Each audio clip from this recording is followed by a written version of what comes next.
So, hallo, schönen guten Tag. Wir schauen uns heute mal gemeinsam diese LegoCon an, die dieses Jahr, glaube ich, das erste Mal stattfindet. Da wird es einige Sachen geben zu, ja, verschiedenen neuen Lego-Sets oder sonst irgendwas, ne? Es soll da was zu Minecraft und Technik und Harry Potter und Star Wars und Mario und Lego City geben. Ich bin ja selber nicht so super krass drin in Lego. Aber warum guckt man sich das denn nicht mal an, ne? Ich bin mal gespannt. Wer das Ganze einfach so angucken möchte, der, warte mal, ich kann mal ganz kurz hier... Das nervt mich jetzt schon, dieser Beat, der da im Hintergrund läuft bei der komischen Vorstellung. Der kann sich das Ganze da angucken. Ich bin das mal an hier. Und da kann man sich das Ganze auch geben. Das fängt gleich an um 18 Uhr, deswegen nicht wundern, dass hier, ne, das ist schon der Livestream, der läuft schon. Deswegen ist auch dieses Gedudel so nervig. Mein Gott, das mute ich jetzt erstmal. Reicht mir jetzt hier aber auch, Mann. Die spielen da immer den gleichen Beat die ganze Zeit ab. Ich höre das halt schon länger als ihr. Das nervt mich gerade nur. So, wir machen währenddessen hier irgendwelche Star Wars Musik an. Hallo Wolfteil, ich mache natürlich dann, wenn es losgeht, den Sound da wieder an. Aber bis dahin, ich bin gespannt, was da so gezeigt wird. Ich habe selber gar keine Erwartungen. Wir werden es sehen, ne? Denkst du, dass Lego Star Wars kommt zu dem Spiel? Es ist im Bereich des Möglichen, aber ich habe fast den Eindruck, das dreht sich eher um die richtigen Lego-Modelle, oder? Also es kann schon sein. Man wird es ja sehen. Vielleicht. Hoffen wir es mal, ne? Aber... Who knows? Hallo Jason. Hallo Linie, hallo Benjamin, hallo Albert. Ich weiß nicht genau. Es wurde auf jeden Fall gesagt, dass was zu Lego Star Wars kommt. Das kann natürlich jetzt das, was viele vermuten, ist dieses Kanonenboot, oder? Da seid ihr doch wieder viel krasser drin als ich, Mensch. Dass das Kanonenboot da gezeigt wird. Dieses neue UCS-Set, vielleicht wird da ja was ganz anderes gezeigt. Vielleicht wird da ja auch irgendwie was zum Spiel gezeigt. Wer weiß, wer weiß, wer weiß. Hallo Raven, hallo Linnea. Hallo Scout, hallo Scott, hallo Flo, hallo Paul, hallo Inge. Hallo Leon, hallo göttlicher Garuda. Das UCS Kanonenboot, denke ich mal. Ja, wahrscheinlich, ne? Ich denke mal. Hallo Jack. Das erste, was da gezeigt wird, ist ja anscheinend irgendwas hier. Pre-Show from our AFOL. Adult Fans of Lego. Adult. Die Erwachsenen. Na, mal gucken. Hallo, starker Brick. Ich hoffe, das ist halt wenigstens so ein bisschen auf erwachsen getrimmt und jetzt nicht sehr, nicht so extrem kindisch, aber mal gucken. Ich war gerade am UCS A-Wing. Na dann. Kannst ja gleich mal sehen, was du als nächstes baust dann. Vielleicht gleich live, wenn das dann losgeht. Wer weiß. Hallo Ben, hallo Hendrik.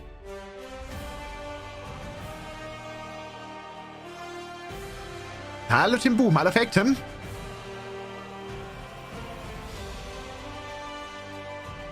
Hallo Benedikt. Hallo Emma. Hallo Sida. Schönen guten Tag dir. Hallo Red, hallo King CH. Ich freue mich schon. Ja, ich bin einfach gespannt. Ich bin einfach gespannt und ja, mal gucken, ne? Irgendwas Krasses wird es da ja schon geben, denke ich mal. Hallo Berke. Wo kann man das sehen? Ja, das ist eine richtig schwierige Frage, vegane Schnitzel. Vielleicht findest du es sogar noch heraus, wenn du jetzt gerade deinen Bildschirm absuchst mit deinen Augen. Das ist eine schwierige Sache, aber es hat sich irgendwo versteckt. Ein Link, der dahin führt. Vielleicht schaffst du es. Hallo Tom. Hallo Traden. Hallo Lukas. Alter, Herr Pilgig. Weiß ich auch nicht, Pilgi. Ich weiß nicht, was ich sagen soll. Ich weiß es doch auch nicht. Sag es mir doch, Pilgi. Sag es mir doch. Hallo, Red. Ich hoffe, es kommt ein neuer Imperial Star Destroyer. Also, ein paar Sets wurden ja geleakt schon vorher. Ich weiß jetzt nicht, ob die jetzt nochmal offiziell vorgestellt werden. Wahrscheinlich, oder? Hey, hallo, Cem.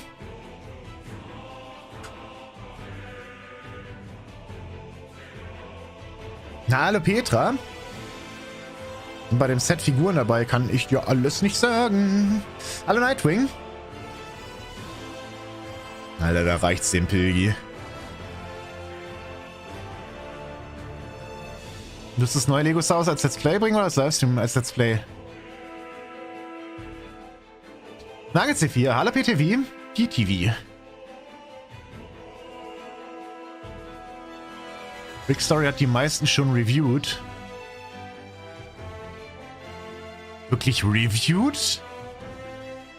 Ist es dann nicht eher previewed oder hat der die Sets schon? Die kann der doch noch nicht haben, oder?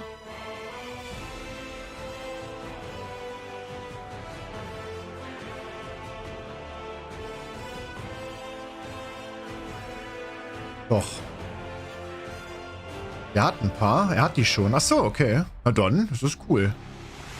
Ich dachte, also hat er dann irgendwie exklusive Verträge mit Lego. Das ist natürlich nice für ihn.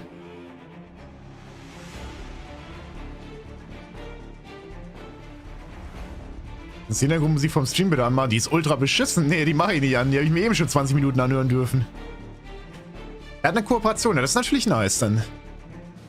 Hallo Epidomi. Na, hallo Tizian. Hallo Finn. Oder hat sie sich geändert? Nee, ne? Läuft ja immer nur das gleiche Gedudel. Es läuft immer in Dauerloop. Es ist immer nur dieser kleine Beat.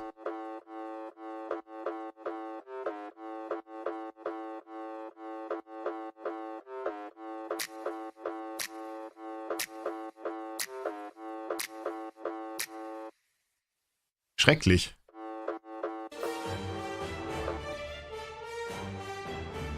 Ah, Saftlord. Er hat die zu The Clown Wars und Bad Batch reviewed. Okay. Okay. Dann geht's los um 18 Uhr, also in 2 Minuten. Hallo Emmas. Ganz sicher, Happy Panda. Ganz sicher. Hallo The Last Attacker.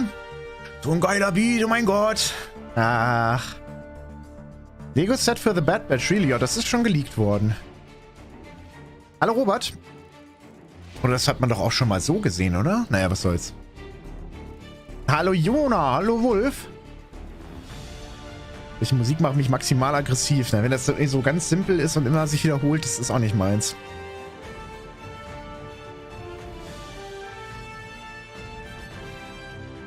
Shuttle ist schon bestellbar, okay. Was ist deine Lieblingseinheit von Bad Batch? Crosshair. Der Jahre, schönen guten Tag, hallo. Wir bekommen nächste Woche einen PC. Na dann, ganz viel Spaß damit. Hallo Jona, so jetzt ist 59, jetzt dürfte es ja eigentlich gleich losgehen. Jetzt müssen wir uns nochmal den guten Beat anhören. Weil da wird es gleich jede Sekunde losgehen müssen eigentlich. The Last Attacker, danke sehr dir. Vielen lieben Dank fürs Werden eines Mitglieds. Danke sehr, danke. Auch nochmal bitte alle die Herzen lassen. Vielen lieben Dank. Danke sehr. Danke. Wir müssen den Inhalt nochmal als Video zusammenfassen. Wenn da jetzt nicht zu Skywalker-Saga kommt, dann nicht, nee. Ich bin ja kein Lego-Kanal oder so. Ich kenne mich auch nicht gut aus. Also wenn ihr wirklich krasse Lego-Meinungen oder so hören wollt, da seid ihr hier nicht richtig. Ich bin da nicht drin im Thema. Ich gucke mir das so als Laie quasi an. Als Typ, der da jetzt nicht so viel Ahnung von hat. Aber man kann ja trotzdem mal gucken, ne? Wieso denn nicht? Die krasse Musik. Lauter geht's nicht, oder? Das ist hoffentlich gleich ein bisschen lauter noch, sonst muss ich ein bisschen tricksen.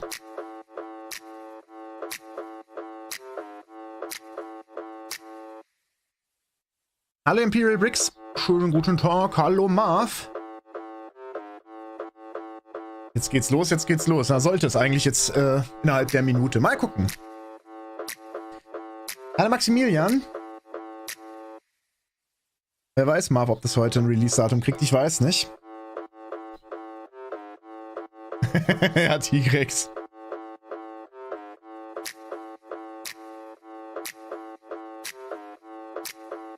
Nee, Tim. Die Melodie der Hölle. Ach. Es ist auf Englisch, ich gehe davon aus, ja. Das ist die EM, ja. Aber die geht erst...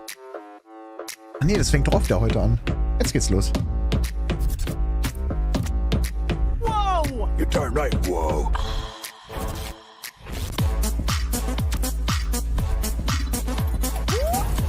Irritiert gerade unten der schwarze Balken. Das ist nichts von mir, das ist beim Stream selber. Kann ich nichts machen gegen. You're gonna love me, you're gonna love me, you're gonna love me.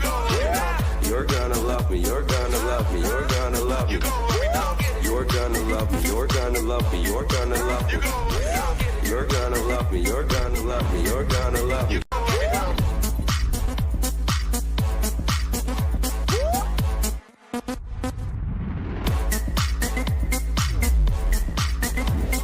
Try mal was. Warum sollte da der schwarze Balken sein? I mean, I didn't even think I could get more excited, but somehow I'm more excited. My friends, my name is Adam Ward, and like you, I am a huge fan of Lego Build, and I'm so excited to welcome you to the first... Oh. So, jetzt müsste der schwarze Balken, ja. Makes a lot more sense. The first ever LegoCon, live from Lego House, will start soon, and the hosts, Michelle and Melvin, are thrilled to welcome you. Share your reactions during the show using emojis on your webpage, starting now. You can also share your questions. Michelle and Melvin will tell you when, and you can even vote in live polls, and the first poll is live on your screen, like right now. What are you most excited to see at LegoCon? Lego House, new set reveals, Q&A with designers, big builds? I mean, they all sound great to me. Join the conversation online throughout the show using the LegoCon hashtag. Well, since this show is for all ages, there's no better way to kick off the final countdown than by celebrating the AFOL community, adult fans of Lego. We've got 6 amazing creators stopping by to share their top tips and tricks with us. How cool is that? Answer? So cool. First up is Kevin Ulrich, a stop-motion animating genius. There are so many one-by-ones, just all over the place. Lego confetti. Na, mal gucken. Hi, my name is Kevin Ulrich, and I'm a stop-motion animator, and I've been working as an independent contractor for the LEGO Group for almost 8 years now. One of my earliest memories was going to the toy store and picking up a classic pirate set with my dad. I was a military kid, which meant that I moved every 2 to 3 years, and building was one of the few constants in my life. One of the things I love most is its ability to immerse my imagination in a faraway place. When I'm building a pirate ship or a medieval castle or a spaceship, I feel like through my imagination, I'm living in that world with the minifigs and with those characters. And I always wanted to bring other people with me through this imaginative journey to this faraway and fantastical place. And that's why I became a brick filmer. Stop motion is one of the easiest types of filmmaking to get started in. Take a frame, you move a character, you take your frame, do that 1,000 times, and voila! You have a 1-minute video of your characters coming to life. But while it's incredibly easy to get started, it's incredibly difficult to master. My biggest advice to anyone wanting to get started in stop motion animation is use the resources you have rather than worrying about getting the proper resources. For my first 3 years as an animator, I was shooting on DV tape and then recording sound on an audio cassette and then linking the two together with an analog VCR. And anyone under 20 probably had absolutely no clue what I just said. That's how rough that technology was. It's nothing compared to the resources wie geil die Augen aussehen. If you have access to a smartphone you're miles ahead of where I started. Download a free app, set up your characters, and start taking one frame at a time. You'll learn a lot very quickly, like how to secure your camera, how to block out the windows so the lighting doesn't keep shifting, and you'll keep getting better from there. Don't worry about making it perfect, because it won't be. Learn to lose yourself in the joy of bringing inanimate objects to life. I was 11 years old when I first picked up a Handycam, and 21 years later, I'm doing kind of the same thing, just a lot better. It was 14 years before I actually started a YouTube channel and started posting my content online. A couple months later, I was contacted by the LEGO Group and asked if I'd be interested in doing some jobs for them, and I've been a professional stop-motion animator ever since.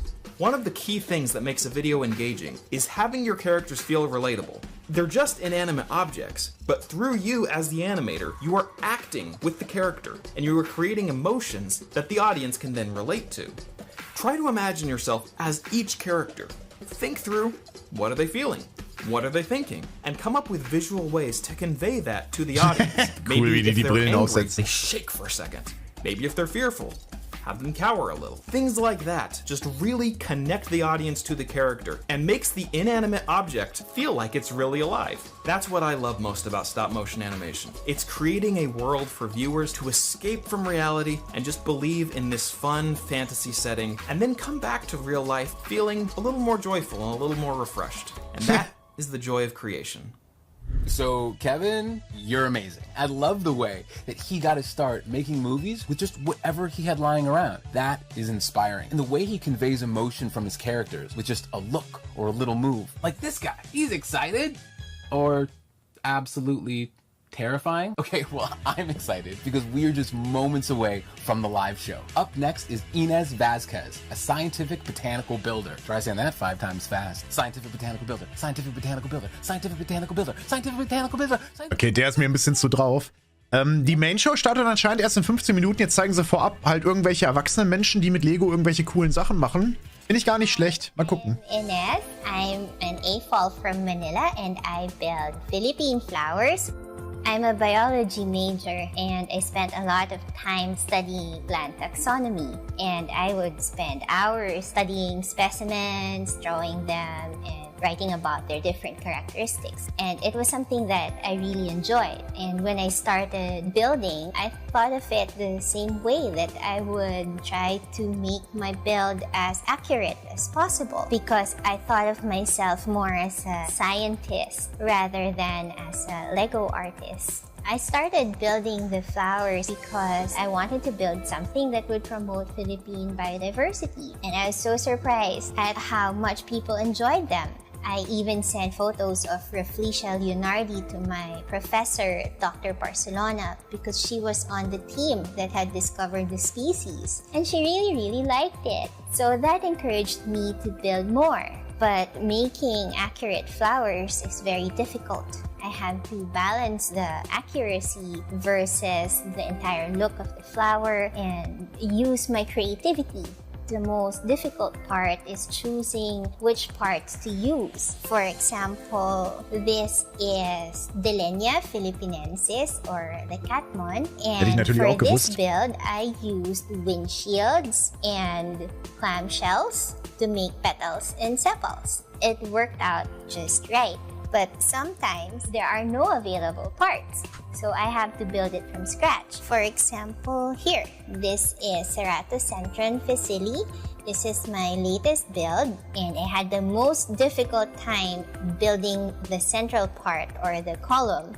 Finally, I decided to use these parts. So I used a lightsaber and a gear. So in building the flowers, I have had to be creative. Someone recently told me that there is art in science and science in art. And that's how I started thinking of my building. It's a balance of both science and art.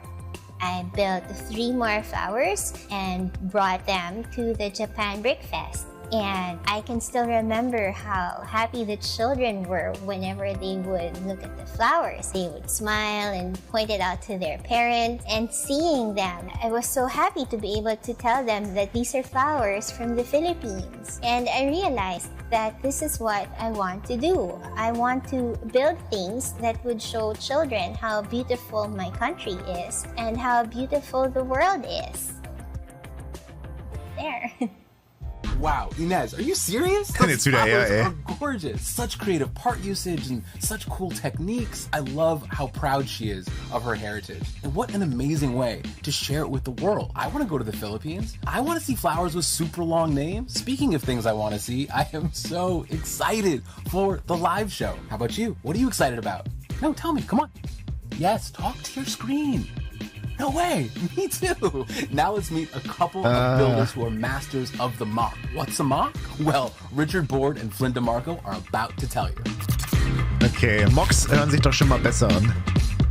Jetzt will ich was richtig Cooles sehen. Das mit den Pflanzen, das war so, naja. And together we are Tricky Bricks. We are so excited to see all of you here today for LegoCon. We're sitting here with a mock that we made ourselves. Mock is my own creation. That's different from a set in that you design it yourself. One of the best ways that you can start building a mock is by building what you know. And we know theater. We come from theater. This mock actually opens in the front so that you can see the inside. Theaters have a lot of stories to tell, and ours is no different. And here, we use color to help tell our stories, like the hats and costumes in our costume room. And then, downstairs in the theater, you can see that we've used the red theater seats. And of course, the classic red theater curtain going up. Minifigures are another great way to help you tell your story. By using the different expressions, you can really show the emotions. Here's a shot in the back of the theater, and you can see the technicians walking around on the catwalk, and there's our cast of characters. Of course, the biggest story we had to tell was on the stage. So we made sure to use colors that we hadn't used anywhere else in the model, like pink, light blue, and lime green. And that is the story of our theater. Now, if you're wondering how you can make a door on the front of your mock that opens up, well, you're going to want to use a hinge. This is the kind of hinge we used on the theater. It's called a plate hinge. It's two plates connected together at the corners that move like this. Wie viele davon haben die denn? A couple of 1x2 plates. There's a ball hinge. This is one of our favorite kind of hinges. It has a ball and a cup that connect together, and then both of these plates can move in any direction that you want. That's kind of like your shoulder. It moves all around lots of different ways. There's also this, which is called an indexed hinge. And with an indexed hinge, wherever you move one side of your hinge, the brick stays exactly where you want it. And it moves sort of like your elbow, just one way.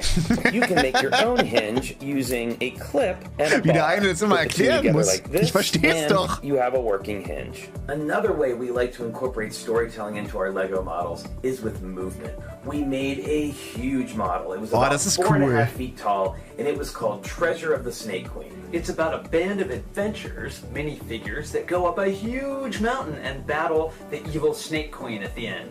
And we incorporated all different kinds of movement in this. We used up and down movement. We used turntables to make Das ist things halt echt spin cool. around. And we even used conveyor belts to move minifigures from one place to the next. Sometimes we have a simpler story to tell, and even just a little bit of movement is enough to really bring it to life. This is the story of us walking our dog Logan in the park. There's us as mini dolls right there. Now, one thing about Logan is he really likes to chase squirrels. So we thought that we could tell that story with the simple movement of Logan jumping up and down next to the tree. Just like this. Now you're probably wondering how we made that work. It's actually pretty simple. This is a crank. You can turn it round and round, and it makes this axle go up and down. An axle. The way this works is, this crank here turns an axle that has a cam on it. And a cam is like a wheel that's shaped like an egg. So that's how we make this go up and down with a crank. Now you can see how you can use color, storytelling, and movement to really bring your Lego models to life. Thanks everybody for joining us today, and we hope you have a great time at LegoCon. Happy building! Also die waren schon cool, Great aber work, haben ein bisschen guys. sehr So viel detailed, dann so ins fun. Detail erklärt. I love adding movement to builds. And that Treasure of the Snake Queen mock, it was amazing. You know what else is amazing? The LegoCon live show that's great for fans of all ages that's about to begin. Yep. But first, let's meet Kat Harris, who has found an amazing way to stay connected with her family even when they're far apart. Ich hoffe, der macht nicht die Main-Show. Auch der ist mir ein bisschen zu arg, der Kerl. Der ist zu hyperaktiv. I did that so the camera would have something to focus on, so I wouldn't be blurry. Hi, my name is Kat Harris. I am an AFOL, an adult fan of Lego from outside of Baltimore, Maryland in the United States. And I have been a fan my entire life. I have an older brother and an older sister, and we've really always enjoyed building together. Not much has changed from when we were a kid to today. Like me, they're AFOLs, and we played together as kids, and we still enjoy the hobby as adults. The only difference really is we live on opposite sides of the country, but with video calling and today's technology, that doesn't really stop us from enjoying our hobby together. We will work on collaborations anytime we have an opportunity. My brother and I made a cute little comic book where he built out this nice little cityscape, and he made these little scenes that were built into the mock, and I took pictures, and we made a fun little comic to display along with it. And then my sister and I share an Instagram account, and we built together regularly as well. So it's definitely a family hobby. We finally got my mom into it, so it took us years, but we got her too. We always check in on each other and share mocks and tips. And if we go to a convention, we always want to make sure to do a collaboration together. It has definitely kept us closer together as siblings. I don't always go into a build with a concrete plan. I know generally the size I want, the type of structure, and the general look. But that being said, I often make multiple instances or versions of different elements of the build. I do a lot of trial and error, which means I'm left with quite the scrapyard, as I call it, and I always try to keep those builds intact. Really, it's just a quick way to look at some of the connections I've made. Yeah, pun intended. I just keep a lot of random connections. Even if it's not necessarily used in the mock that I'm currently working on, I'm able to keep it, recycle it, and it stays in the scrapyard for later. Unlike a lot of people, I do sort by color on a lot of things. I know. It's not very popular, but my biggest tip would be sort in a way that works for you. Some people maybe just collect, some people love to build sets, some people love to build mocks. It's a very open hobby that is welcoming of all types of people from all over the world. Also so Mocks finde ich halt richtig cool, ehrlich gesagt. That idea is genius. Mind if I borrow it? Because I just did. And the fact that your whole family is involved. I mean, how great is that? Building with other people is one of my favorite things in the world. I love it. Okay, my friends, we are literally the closest we've ever been in the history of history to the first ever LegoCon. Can you believe it? And we have more tips and tricks on their way. What a day. Now it's time for Lego fan designer Donnie Chen, who gets inspired by what's around him.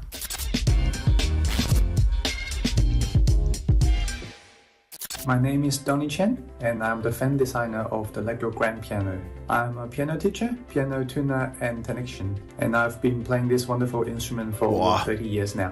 After building a couple of Lego official kits, I started making my own model of my own house using Lego bricks, trying to replicate all the furniture and details inside it.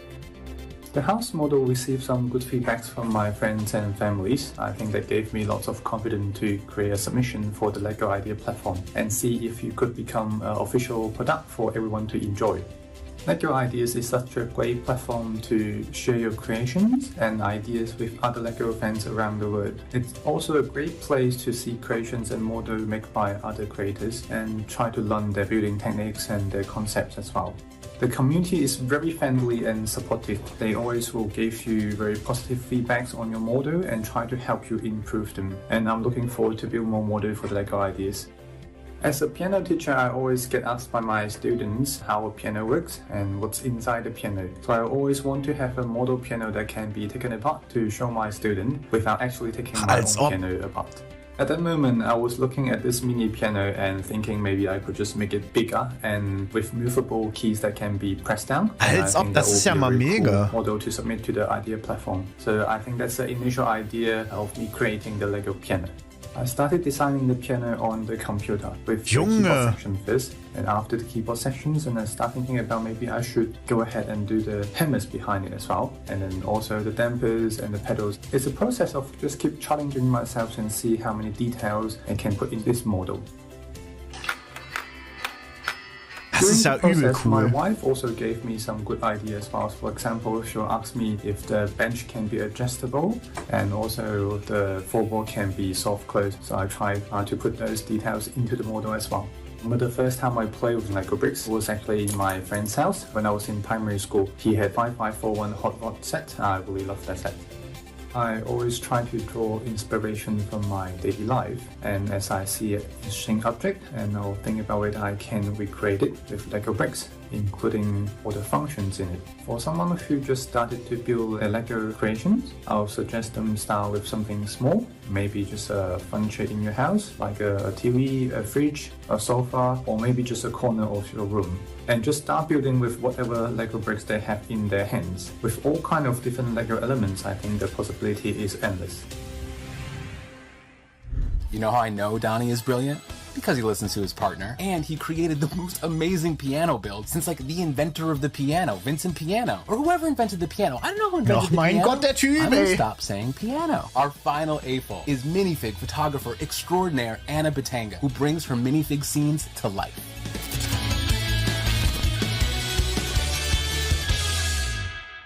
I'm Anna Batanga, or 4 bricks tall, and I'm a Lego photographer. I love shooting Lego minifigures. To me, they are the perfect subjects. Before I start shooting, I create a custom character. This is actually one of my favorite parts of Lego photography. I love going through all my little drawers of torsos, heads, hair, and legs, and creating an interesting character, because everything for me starts with a subject. That's actually what really attracted me to Lego photography in the first place. I could create all of these little people and bring them to life in a way, in a photo. And I can make urban characters or fantasy characters from all the parts that I have in my collection. When I first started out, I would just take one minifig with me, put it in my pocket, and have my phone in the other pocket. It's all I needed back then to have fun with my photography. It was really just about the fun of finding locations that I thought would work well with my minifigs.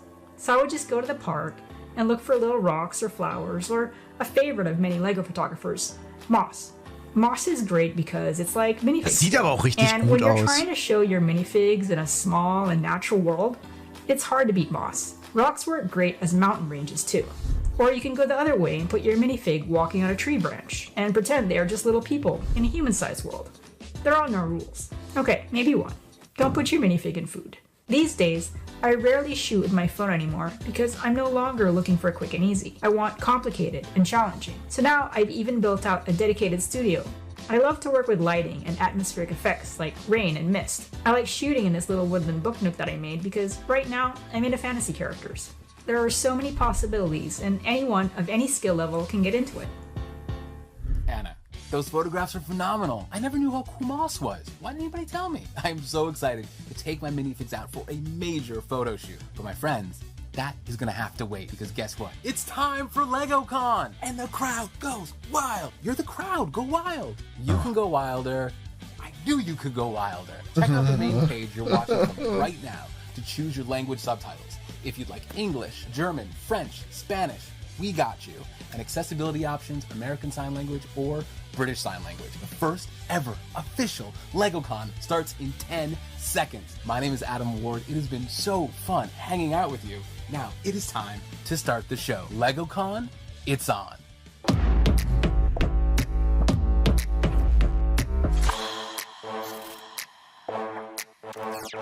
Na dann mal gucken.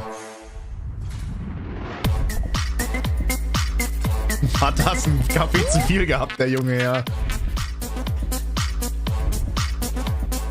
Live for the first time from Bill in Denmark, it's LegoCon 2021.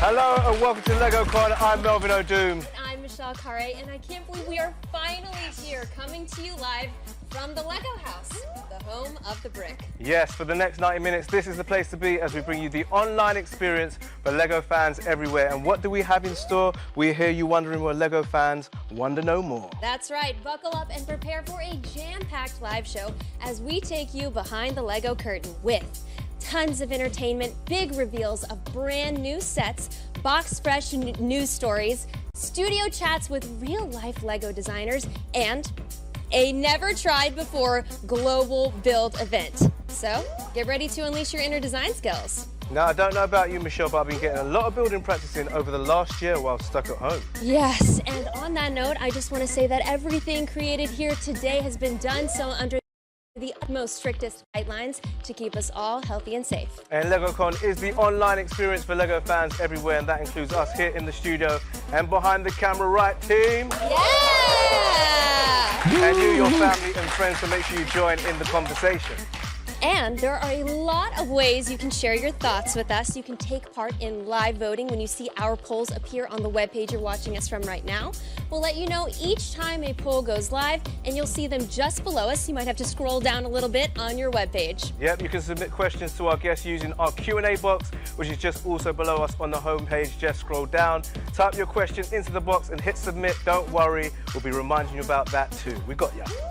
Also, you're going to see my personal favorite feature, our emoji button, so you can share your reactions to everything you're seeing throughout the show. I'm sending you some emoji love right now, Michelle. Well, thank you, Melvin. Here's some emoji love right back to you. Ooh, thank you very much. And you can share your comments throughout the show on Twitter using the LegoCon hashtag. We'll be reading out some of those as well. So yeah, we're going to be checking in with you the whole way through.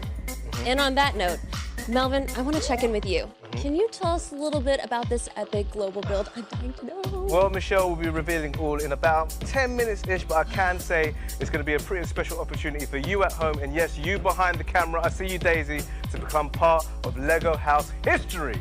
I think it's fair to say we're all going to be signing up for that. But first, it's time to introduce you guys to a rather special guest. Yes, it's our resident DJ and producer. Give it up for LLAM. You're gonna love me, you're gonna love me, you're gonna Oh Mann, ey. You're gonna love me, Oh, wäre ich da gerade ungern der Moderator, müsste das abdancen, ne? Now, I have to Oh, wäre ich say, das as a ungern. fellow DJ myself, I am seriously jealous of your decks. Are they made completely out of Lego bricks? Yeah? So can I get a go of these at the after party? Is that all right? Oh, please. Okay, cool. Well, I'm going to leave the decks to you two because I just got an idea for adding some music of my own. Michelle, you can't leave it there. There's only so much anticipation I can take. I'll check in with you soon, Melvin, I promise. But first, this has always held a special place in the hearts of so many LEGO fans. So what better way to celebrate our passion for space builds than with a real-life LEGO designer who has worked on some of these incredible sets. Give it up for George, everybody! George, thank you so much for being here. No problem. I love your wardrobe, by the way. It matches the space, theme. yeah. And first of all, thank you for being here. You have a dream job. It seems so cool. We have so many awesome space sets out here right now. Let's just dive in. Tell me about this first one. So what we got right here is the brand new NASA Space Shuttle Discovery, Das ist aber which we cool. created and launched this April to celebrate 40 years of the Space Shuttle program. Oh my gosh, that is incredible. And do you guys have any extra special features for super space fans? Oh yes, this is the biggest version of this we've ever created, which means we've managed to put in all of the features you'd expect. We've got the landing gear that retract to the back. Ooh! We've got the bay doors that can open up, and even tiny details like the little cameras inside the bay so the astronauts can see what's going on. That's so incredible. One of my favorite things about LEGO sets is it's not just what you see on the outside. There's always so many fun details on the inside. And when I was walking over here, I noticed this one's the ISS, right? That's correct, yeah. So tell me about that. So this one's come about because of the LEGO Ideas program, where fans can submit an idea for a LEGO product, and if it achieves 10,000 votes, it has the opportunity to become a real LEGO product. That is so incredible. And I know we're going to be talking a bit about LEGO Ideas later, but I think it's so cool how fans can, vote and get their own ideas into real LEGO products. That's so amazing. So I want to talk a bit more about your process for creating these amazing, amazing sets, because when you create something imaginary for one of the fictional properties, let's say, that's one thing. But these are based on real life spaceships. Yeah. Okay, das Bild. So what was super special with the ISS doing this is that we got to get the reference from all of the different space agencies that helped create it. And we spoke to the real-life engineers who assembled the ISS in space. And then we've translated that experience into building the ISS physically out of bricks. The commitment to attention to detail is so incredible. And I want to ask you some questions about this one, too, because this one seems to be the most complex build out of all the ones we have here. So this is the City Deep Space Rocket. And whilst the Space Shuttle and the ISS are based on older space icons, This is at the cutting edge of space travel. Eieiei, mit der Übertragung hier ist aber auch. It's going to be launching at the end of this year. Oh my gosh, that's awesome. And I heard there's an extra special feature for it, yeah? There is, yes. If we can bring up. Oh, extra demonstration. This model is app-enabled, and we love to integrate technology into LEGO products when we think it can emphasize the physical play experience. Oh, wow. So what we've got right here is the app creates the screen that the astronauts can look at. It's got a radar dish and everything. And we can simulate the launch of the rocket. It's counting down now. 4, 3, 2, 1. And the rocket takes off. Oh my God, that's incredible. Oh, yeah. That is amazing. I love that you guys integrate and update the products so often to make them really relevant to today. So on sets like these, do you get to work with NASA to make sure they're as true to the real world as possible? Absolutely. The LEGO Group and NASA have collaborated for over 10 years now. We work closely with them to ensure that we get all of the details correct. Something like the ISS, that's developed over a few years, and the space shuttle is an icon that we keep coming back to year after year. And by working closely with them, we can make sure something like the Space Shuttle Discovery can be accurate to a specific year or mission. This one's the STS-31, for example. Also das mit den Bildfehlern liegt übrigens am Stream selber, das liegt leider nicht an mir, I'm sorry. Like where each individual astronaut on the mission is correct. That's amazing. So if a real-life astronaut were to look at this, they would recognize all the pieces of it, That's correct, right? yeah. Well, I think it's only right that we do bring in a space professional. So joining us live via satellite, how appropriate, please welcome former NASA astronaut Mike Massimino.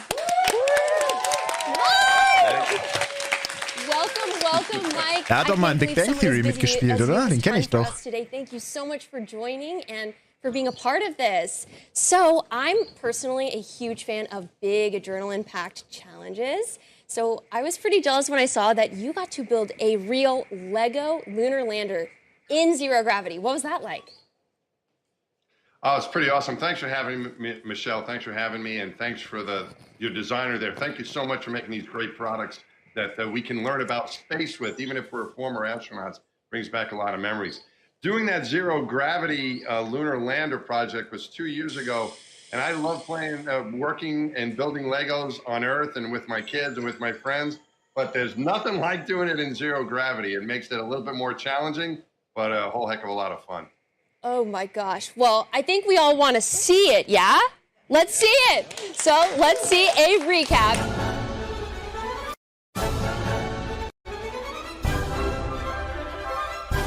Das ist leider nicht so stark.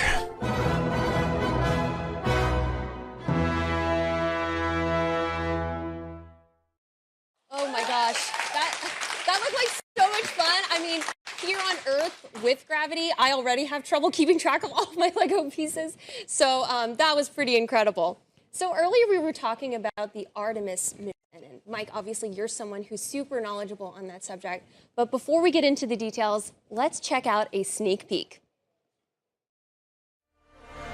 50 years ago, NASA went to the moon. They called it Apollo. What many people don't know is that Apollo had a twin. She was a woman named Artemis, goddess of the moon. They are returning to the moon as a new generation of explorers, this time to stay and to prepare to achieve humanity's next giant leap of sending the first human mission to Mars. I mean, wow, that's crazy. Well, Mike, give us the headlines. What is the Artemis program? It's pretty exciting stuff, Michelle. It's NASA's next big project to bring people back to the moon, but this time to stay and explore more than we did 50 years ago, and then use that as a precursor to learn about what it's like to be on the moon and operate in that environment to go eventually to Mars. So it's not just about going to the moon, it's about eventually getting to Mars. That is incredible. And a question I think we're all wondering is, where are the astronauts going to live while they're there? Yeah, it's kind of interesting the way they planned it out. They're going to be building what they call the Lunar Gateway. So it's going to be something like a habitat experimental module space station, but it's going to be in orbit around the moon. So it's going to be a place that you can launch from Earth to go to, and you would stay on that gateway for a while and then go down to the moon for different expeditions, different missions on the moon, and then come back to the gateway before you went back home to Earth. So they're going to be living for a lot of it on the moon, but they're always going to be on the gateway. It's going to be available for astronauts to do research, to learn, and to use it as kind of a place to go in between Earth and moon. That is incredible. And are there any other ways this mission will make history? Yeah, we haven't been back to the moon Haus leider manchmal auch echt leise. for 50 years, and those are just short visits. We're going to be settling there. But the other historical part of this is when they did this 50 years ago, it was all mainly military test pilots, one geologist that went, but they were all men that went back then. The space program has changed an awful lot. And I think a lot of that has to do with LEGO, because it's gotten both young boys and girls interested in engineering and science. And what we see as a result of that, the last astronaut class, for example, was half men, half women. So what Artemis will do is not only get us back to the moon, but get the first woman to the moon and the first people of color to the moon. So I think that is also very historical, because if we're going to accomplish all these great things in space, we need everyone to participate. That's so incredible. I'm so excited for this. And what will the crew do when they get there? They're going to be busy and I think having a great time, of course. But what they'll be doing is experiments in the Gateway module. They'll be able to study the moon, also have some zero gravity experiments to do. But they're also going to be learning how to live on a planetary surface for long periods of time. The space station has given us a lot of time. We have 21 years we've been have astronauts on the space station that we switch in and out from time to time. But we've learned how to live for long periods of time in zero gravity. That's different than being on a planetary surface and dealing with a little bit of gravity, dealing with rocks and dust and things like that, that we're going to have to deal with when we go to Mars. So they're going to be learning about the moon. They're going to be learning about experiments around the moon, but they're also going to be learning how to get people to Mars and be able to live there as well. That is incredible. Oh my gosh. Well, as far as show openings go, I think this one was pretty out of this world.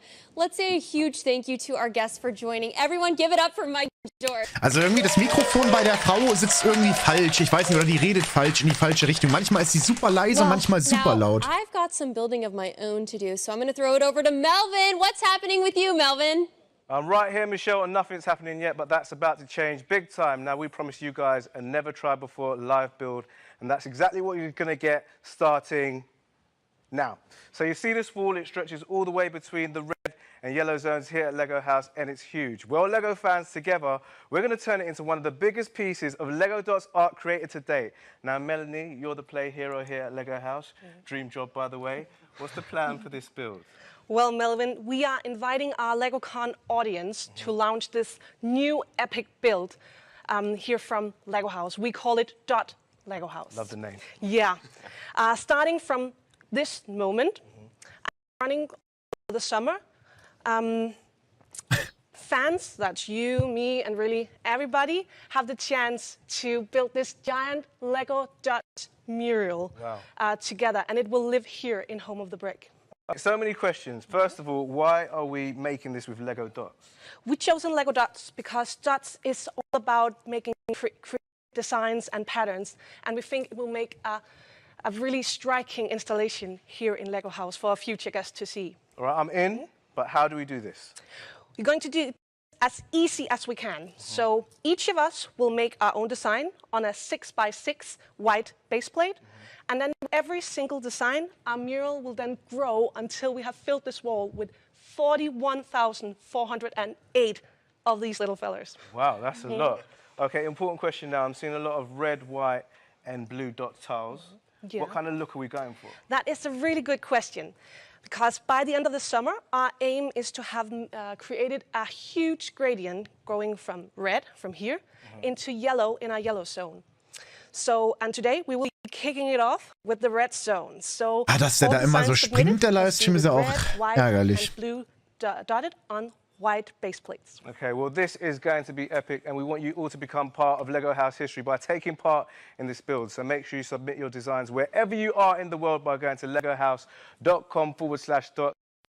You can enter whether or not you currently own LEGO Dots tiles. If you do already have a 6x6 base plate for one of your sets and the right Dots colors, then you can build your piece and take a photo. If you don't, then you can draw your piece and take a photo, or you can use online design tool to create your design and download a photo. Finally, you can share your photo with us by following the simple steps online at legohouse.com/dots. Now, along with your design, your name will be immortalized in a digital Siehst du alle mal mitmachen hier beim komischen Dots-Event. Our play agents, Johanna and Gusta, are ready to start building your designs as they come in. Guys, are you warmed up and ready to go? Totally. You need to do any stretches? Maybe a bit. Okay, because we're not insured if you hurt yourself. Are you guys ready to get creative? Okay, well, joining us right now is Amy, a LEGO designer here in Billund, and a fellow member of the LEGO Masters team as a judge on the US TV show. Please give it up for Amy, everyone! Amy, good to see you, girl. Melvin, it's awesome. Yes, our LEGO paths have finally crossed. I know, I can't believe it's taken so long. Too long. So what Dots design tips do you have for our audience? I have so many, but my first would certainly be to keep it simple, because you don't need to do a complicated design. I can do simple very well. To have a big effect. So perfect, you're going to be great. Schickt da mal einer so einen hin, wo nur so ein roter in die Mitte kommt und mehr nicht. You instantly get quite a cool effect. And if you just change a few colors, mix the design up a little bit, you get something totally different. That's really cool. Yeah, keeping it simple is key. Also, we have several colors to work with. So you can use a mix of all the colors, or you can choose to use just 2 colors, or even just 1 color, which actually looks surprisingly cool, right? Magical. Yes. And then we have our hero of dots, the quarter tile, or the pizza tile, as we like to call it in the LEGO Dots team, the pizza slice. And we love it because it's so versatile. You can use it to make so many different patterns. So you can make circles, like I showed. You can make stripes. You can make diagonal stripes too. So cool. And you can make so cool. Very cute little flowers. So you just play around with the orientation and how you mix them up together with the colors, and you get lots of variety. But really, we just want people to be creative, to have fun with it, to play around with the dots.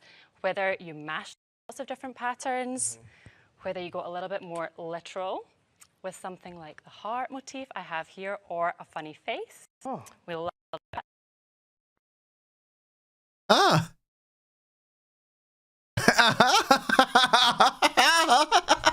Okay. Well, that is awesome, Amy. And while I finish up my design, let's see how some of our A4 community are getting on with theirs. Oh, yeah. Let's build. Was? First, we're going to go to the TryDots website. Okay. Base plate. The 6x6 white base plate for this. I gotta create emoji, create a face with those ones. And then the smile da kann man den Bären I'm bauen. going to start with a red pizza slice. I've seen them used in like the Surfer House where they spelled out the word surf. What do you think? That looks like love. I like it. Ah, so you can just replace it with Also die Idee ist schon ganz cool. Warte mal ganz kurz. Die Idee ist ja schon ganz cool, dass man jetzt sagt, man kann da Leute irgendwie, können jetzt da so ein cooles kleines Plättchen bauen und das stellt man da auch hin. Aber die machen das jetzt irgendwie zu so einem 15 Minuten Segment. Hätte man das nicht irgendwie in einer Minute machen können? Also ich habe den Eindruck, die denken immer wirklich, die Leute sind doof. Ich meine, wir haben das jetzt verstanden. Wir können da so ein cooles kleines Plättchen bauen und das dann abschicken. Und dann bauen die das da so hin. Aber warum so lang? And I've got my mural piece here, so can I get a drum roll in the studio, please? It's my honor to declare Dot LEGO House artwork live. If I could just reach it, I'm a bit short. Yes! Steve, how you doing down there? Great. Wonderful, fantastic. Remember, guys, head to legohouse.com/dots to share your designs, and we'll be back to check on our progress later on the show. Michelle, where you at? What's happening, girl?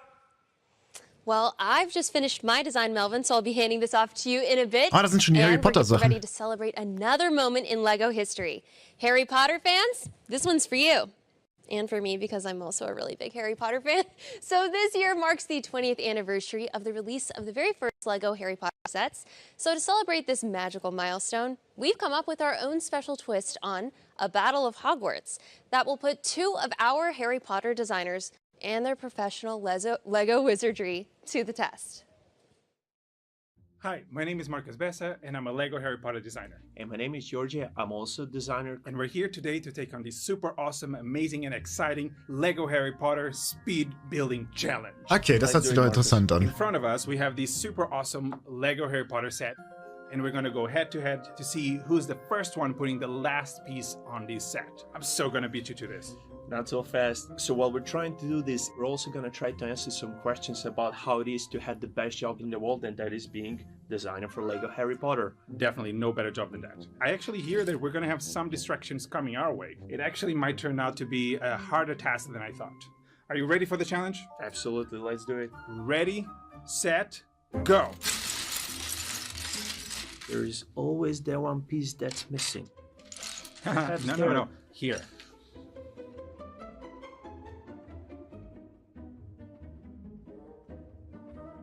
That has to be diagonality. Such an iconic location. I think it's one of the highlights of my whole career. I can second that. Look at there. Ja, ist auf jeden Fall ganz nett gemacht, ne? Die beantworten jetzt da die Fragen irgendwie, bauen da Speedrun-mäßig ihre Sets. Right now is definitely one of my favorite moments from the movie. It's super intense, but it also comes with some of my most favorite minifigures. How awesome would it be if we had like a superpower? You could find the piece that you've been looking for. Beep, beep, beep. I gotta speed this up. Got it. Wie bauen die dann mit dem Mund? There's no chance that I'm getting through this. I love this game. Okay, are we done yet? Let me help you out. Help you out, buddy. What about now? I can't wait to see what they're gonna throw at you now. I'll help you this one time. No, to the other side. All right. We managed to put a little portraits in the classroom books that we did, and the portraits actually reference some of us in the design team. Yeah, try to find ourselves. Struggling much, huh? It better be for him now. Ist das so schwer mit links zu bauen oder mit halt der schwachen Hand? Really hard. Try this again. Der stellt sie doch auch an. Oh, that's great. I can have them both now. The joy of putting windows in the frames with two hands. Do you by any chance know where's my sticker sheet? Perhaps. I think I will, rewatch all the movies, which happens every year anyway. Relive the whole adventure yet again, and probably building the new wave of Lego Harry Potter sets at the same time. That would be pretty perfect. There's not a whole lot of pieces left. Okay, last pieces. I don't know how I fell so behind. Nice try. Hätte er gern gewusst, wie lange die jetzt gebraucht hätten dafür. No. Well done, buddy. Good job, buddy. This was a lot of fun, but I gotta go now. I'll see you at Lego House. See you soon, buddy. Aber das war ganz nett, das fand ich ganz Georgie. gut. Those were some serious building skills. So joining us live on the main stage, please welcome our courageous runner-up, Marcos! Marcos, I've been so excited to chat with you. This section is Aber man merkt richtig, wenn was voraufgenommen ist, wie jetzt eben gerade, und es springt zum Live-Event, dass es dann sofort wieder anfängt mit technischen Problemen. It's not every year that we get to celebrate a Lego franchise that has been around for 20 years. And it's a fact that we haven't been launching new products all those years, but now, through the first very Lego Harry Potter set to the newest wave, we're bridging generations. They are sharing a love for Harry Potter through our Lego bricks. And that's something very, very special. That's why we tried to, this time around, create products that obviously deliver this amazing experience and build details that we wanted to, but also have something extra on top of it. So we introduced these golden versions of the main characters of Harry Potter. So you have Harry, Ron, Hermione in this minifigure form in gold, because we know kids and adults and everyone really loves shiny goldy things. So we have those throughout some of the sets as a little extra collectible. And we also have a few other characters that are very important to the franchise as well. That's amazing. I love all of the details. I want to know so much more. So you worked really closely on these sets with Georgie. Can you tell us some of these details and how you go about making these sets? You know, we are not a huge design team, but we're very passionate fans of both Lego and Harry Potter. So working in this project is truly magical for all of us to come together, bring in all the ideas that we get from just watching the movies over and over again, you know, help each other creating these replicas of these iconic moments, bringing the right ingredients to not only hopefully stimulate people to actually, you know, relive those memories of watching the movies for the first time as they are building the Lego set, but also allow kids to retell the story in their own way through the minifigures and the accessories and so on. So we have a blast really creating these sets. I have to, for example, the Hogsmeade playset that we have over here, where we have the Honeydukes and the 3 broomsticks. And inside the Honeydukes, you can find actually little boxes of candies, and you have acid pops and chocolate frogs like Ron and Harry experiment or try it on board the train, the Hogwarts Express. And on top of that, we actually added these wizard cards that are completely random across several of our products. And they're just reflecting this magical experience that you see in the movies. Ron says it himself that he has a bunch of Dumbledore's cards because he keeps getting the repeated one. And we wanted to bring some of that magic of the movies into the sets. And you know, today we see trailers that spoil parts of the movies, or we see so much out there that it's very hard to have a true surprise. So we wanted to in these products. When you open the box, you get what you see in the front of the box, but there's that extra wizard card. You don't know which character you're going to get, and you're going to be hopefully surprised. And you can trade it with your friends, with your family, and eventually collect the 16 that we have this time. 16 different characters. Yes. So you could have a bunch of friends all get the set, and everyone has a different card, different and unique one. Well, that's amazing. Marcos, pretty cool. Take my galleons. I want all of these. I'm definitely taking them all home with me. Well, thank you so much, Marcos. Everyone, let's give it up for Marcos and the Harry Potter team. Die beiden Figuren, die jetzt hier im Vordergrund stehen, von Hermine und Harry und dem Fawkes, die gibt's schon, oder? Did you finish your dots design yet? Oh, yes, I did. I got my... Ooh, right here, so love that. I will make sure this gets up there. Well, let's check in with Melvin. What's going on with you? Gibt's im Shop, okay. One smashing moment that Oh, der T-Rex im Hintergrund. Now, some of you may know me as the host on the UK version of Lego Masters, and if you know the show, you know the only thing we love as much as an incredible build is an incredible smash. So, Lego Masters fans, this one is for you. Feast your eyes on some of the most epic smash moments from Lego Masters shows all around the world. Aber warum? Oh, das mit Fabians Falken machen, ey. Bam!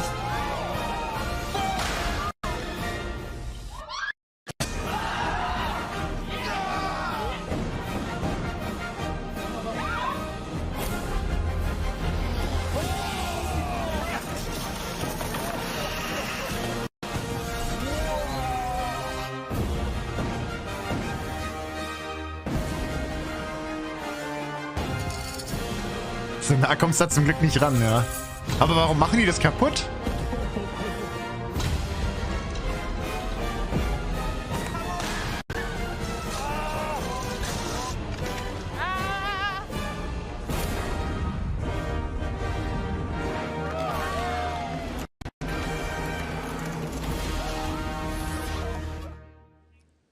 Oh my gosh, truly smash-tastic. Oh, and for anyone who reminder that Lego Masters Season 2 is on right now.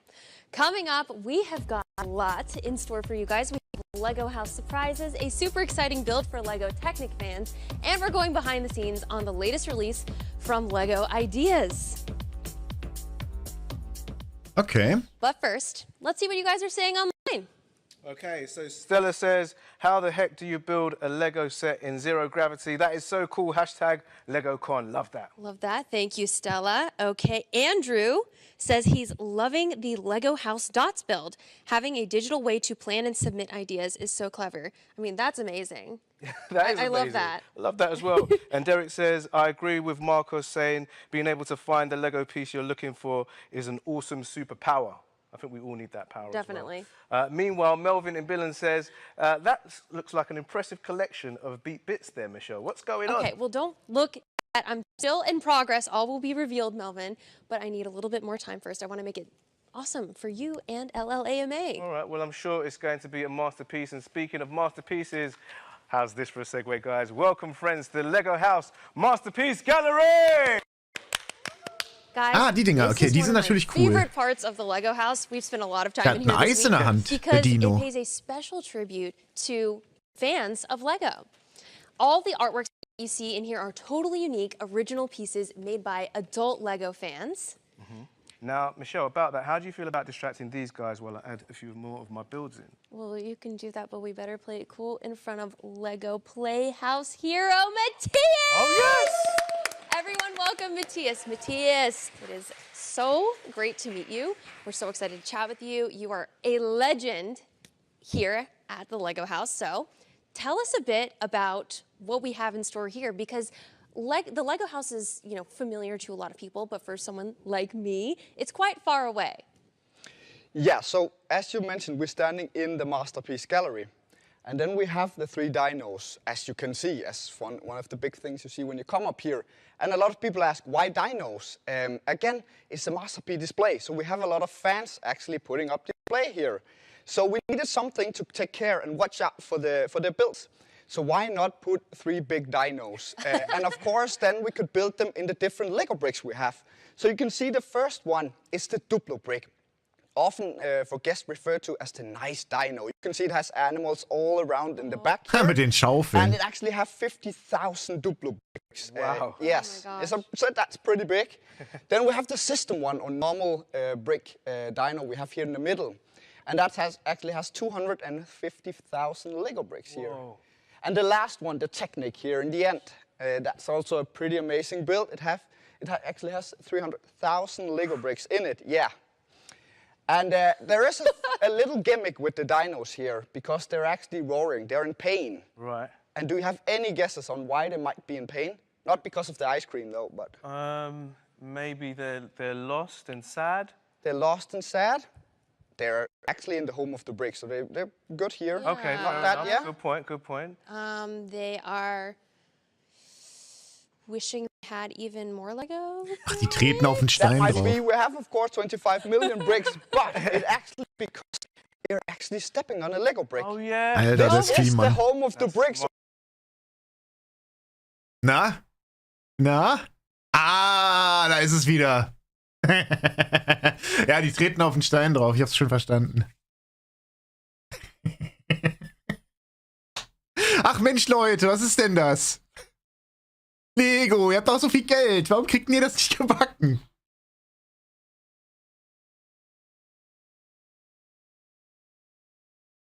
Ach. Na, mal gucken. 4K Quality, ne? Na, gucken, wie lange sie es diesmal brauchen. Das ist immer der beste Teil vom Stream, ja. Es kommt bestimmt noch ein drittes Mal. Ja, mal gucken, ob sie es irgendwie hinkriegen noch.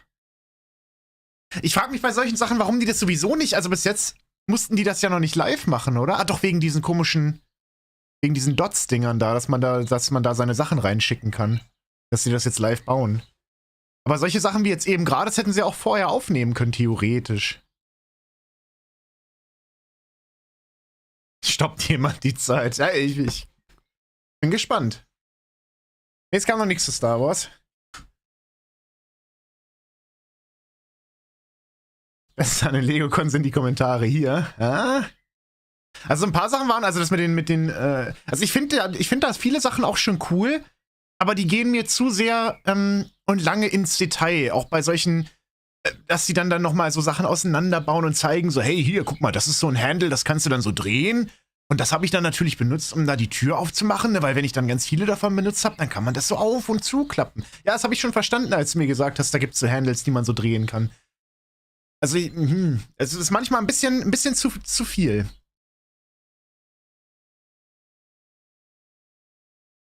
Aber mal gucken, wie es jetzt weitergeführt wird. Es wartet doch jeder auf Star Wars, da bin ich mir unsicher, inwiefern. Das ist ja auch eine allgemeine Lego-Show, das ist jetzt ja keine Lego-Star Wars-Show oder so. Von daher. Der ITler schaltet doch zwischendurch immer mal wieder zu Fußball um. Das einzig Coole war bisher der Dungeon Mock. Also die Mocks allgemein fand ich ehrlich gesagt richtig cool. Auch dieses Theater, was sie da vorhin hatten, oder das Kino. Also das ist schon krass, wenn die da solche Sachen bauen. Oder jetzt auch die Dinos eben gerade. Wenn die da erzählen, 250.000 Teile, also der Lego-Dino mit 250.000 Teilen und der anderen 300.000 Teilen oder was das jetzt war. Ist schon krass. Die Frau übersteuert manchmal auch komplett. Ich habe den Eindruck, das liegt daran, die haben ja so Ansteckmikrofone und dann kommt es, glaube ich, so ein bisschen drauf an, in welche Richtung du redest. Und dass sie dann leider manchmal ihren Kopf wegdreht. Also ich will dir jetzt auch nicht zu nahe treten, aber ich habe den Eindruck, das ist so ein typischer Fehler, den man halt, glaube ich, so macht, wenn man halt die ersten paar Male moderiert, dass man sich dann quasi vom Mikrofon erstmal wegdreht, ne? Seinen Kopf quasi nach links oder rechts dreht, dass dann die Stimme nicht mehr so laut aufgenommen wird im ersten Moment, dann ist man natürlich super leise. Und wenn man dann wieder zentral geradeaus redet, dass es dann auf einmal natürlich wieder super laut ist, ja, ist ein bisschen doof, ne? Jetzt sind wir schon bei 3 Minuten. Ich kann gerne versuchen zu reloaden. Ich muss lieber mal so. Bevor der hier, nee, klingt auch nichts, warte mal. Aber jetzt kann man natürlich hier einmal, wow.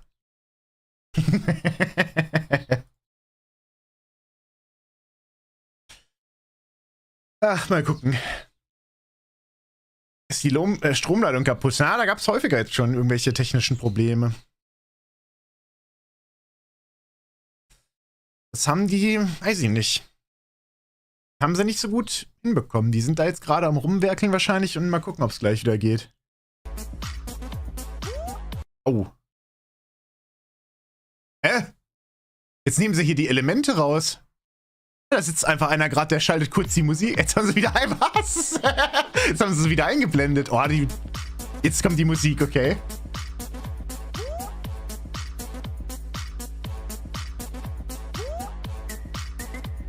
Da sitzt einfach der Praktikant gerade beim OBS und drückt da irgendwelche Knöpfe, glaube ich.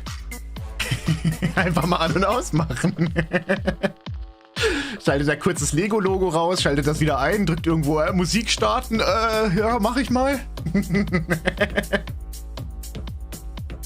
Eieieiei. Na, beim nächsten Mal sollten sie da, glaube ich, so ein bisschen geübte Leute für einstellen für sowas. Aber ist ja auch die erste Lego-Con, muss man ja auch mal sagen. Also von daher, das kann ja noch sich steigern. Vielleicht machen sie es ja noch häufiger. Muss man ja auch erstmal Feedback für bekommen für solche Shows. Ist ja auch nicht so einfach. Und wenn sie das noch nie gemacht haben, ne? Wer weiß. Alles Spionblut.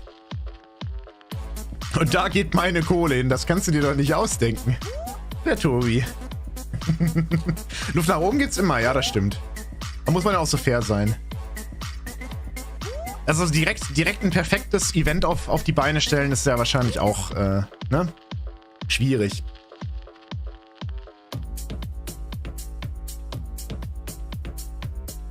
Jetzt einen fähigen ITler haben.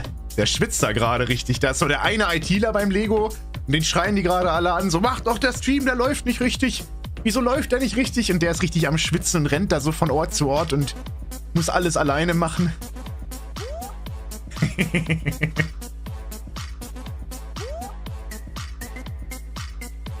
Die werden ja bestimmt auch Leute mit Erfahrung damit haben. Ja, eigentlich sollte man es meinen, aber wer weiß, woran es liegt. Lego denkt, ihre ganze Zielgruppe sind Kleinkinder. Also das habe ich mir wirklich gedacht bei diesen... Also erstens bei diesem Ultra, dieser... Warte mal, ich mach mal... Obwohl, ist gar nicht so laut. Dieser ultra aufgedrehte Stil, den die da teilweise haben. So sorry guys, we had a ich mir das auch schon gedacht. issue, but we are back. That's right. Now, in case you missed it, here are the top 5 awesome things to do here at Lego House. Let's roll VT!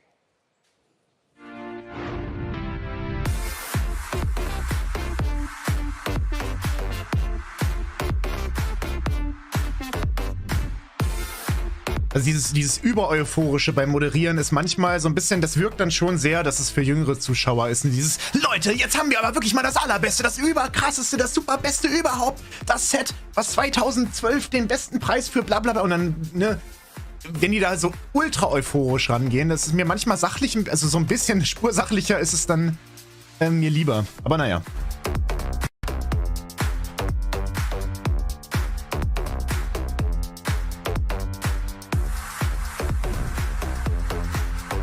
Lego, ja, also ich glaube, die haben auch, also man sollte gar nicht unterschätzen, dass die Zielgruppe davon auch älter wird.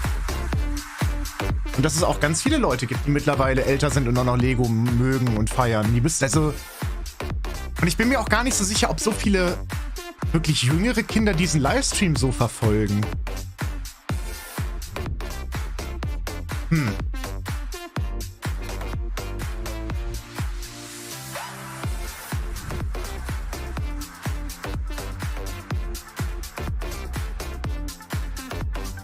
Als Kind hat man ja auch eine ganz andere Aufmerksamkeitsspanne, ne? Aber das sieht aber jetzt nicht besser aus. Als würde das jetzt also...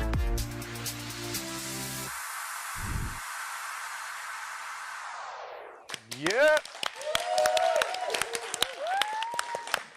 We have had the most fun hanging out here at the Lego house all week, and I still can't get over the robots in the restaurant. You know the robots can dance. I took some of their moves. Yeah? Oh, okay. Oh mein Gott, ey. Have some of that.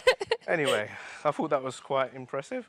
But they'll be right here waiting for your next trip to Lego House. Next up, we have a truly show-stopping build and a transatlantic screening of this incredible film. Now, I didn't know I was a Lego Technic fan until I saw this in rehearsal. So, Lego fans, let's see those emoji reactions for the latest incredible creation from the Lego design team from the Czech Republic. That's right. In partnership with automobile Lamborghini, it's the life-size, all Lego Technic Lamborghini Siren FKP 37. Okay, das kann jetzt ja richtig interessant werden, wenn das lebensecht ist, ne? Also so in Originalgröße.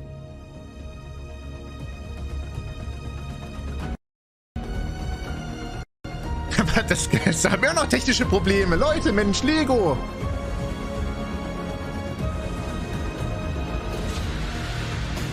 Oh, das ist aber edel.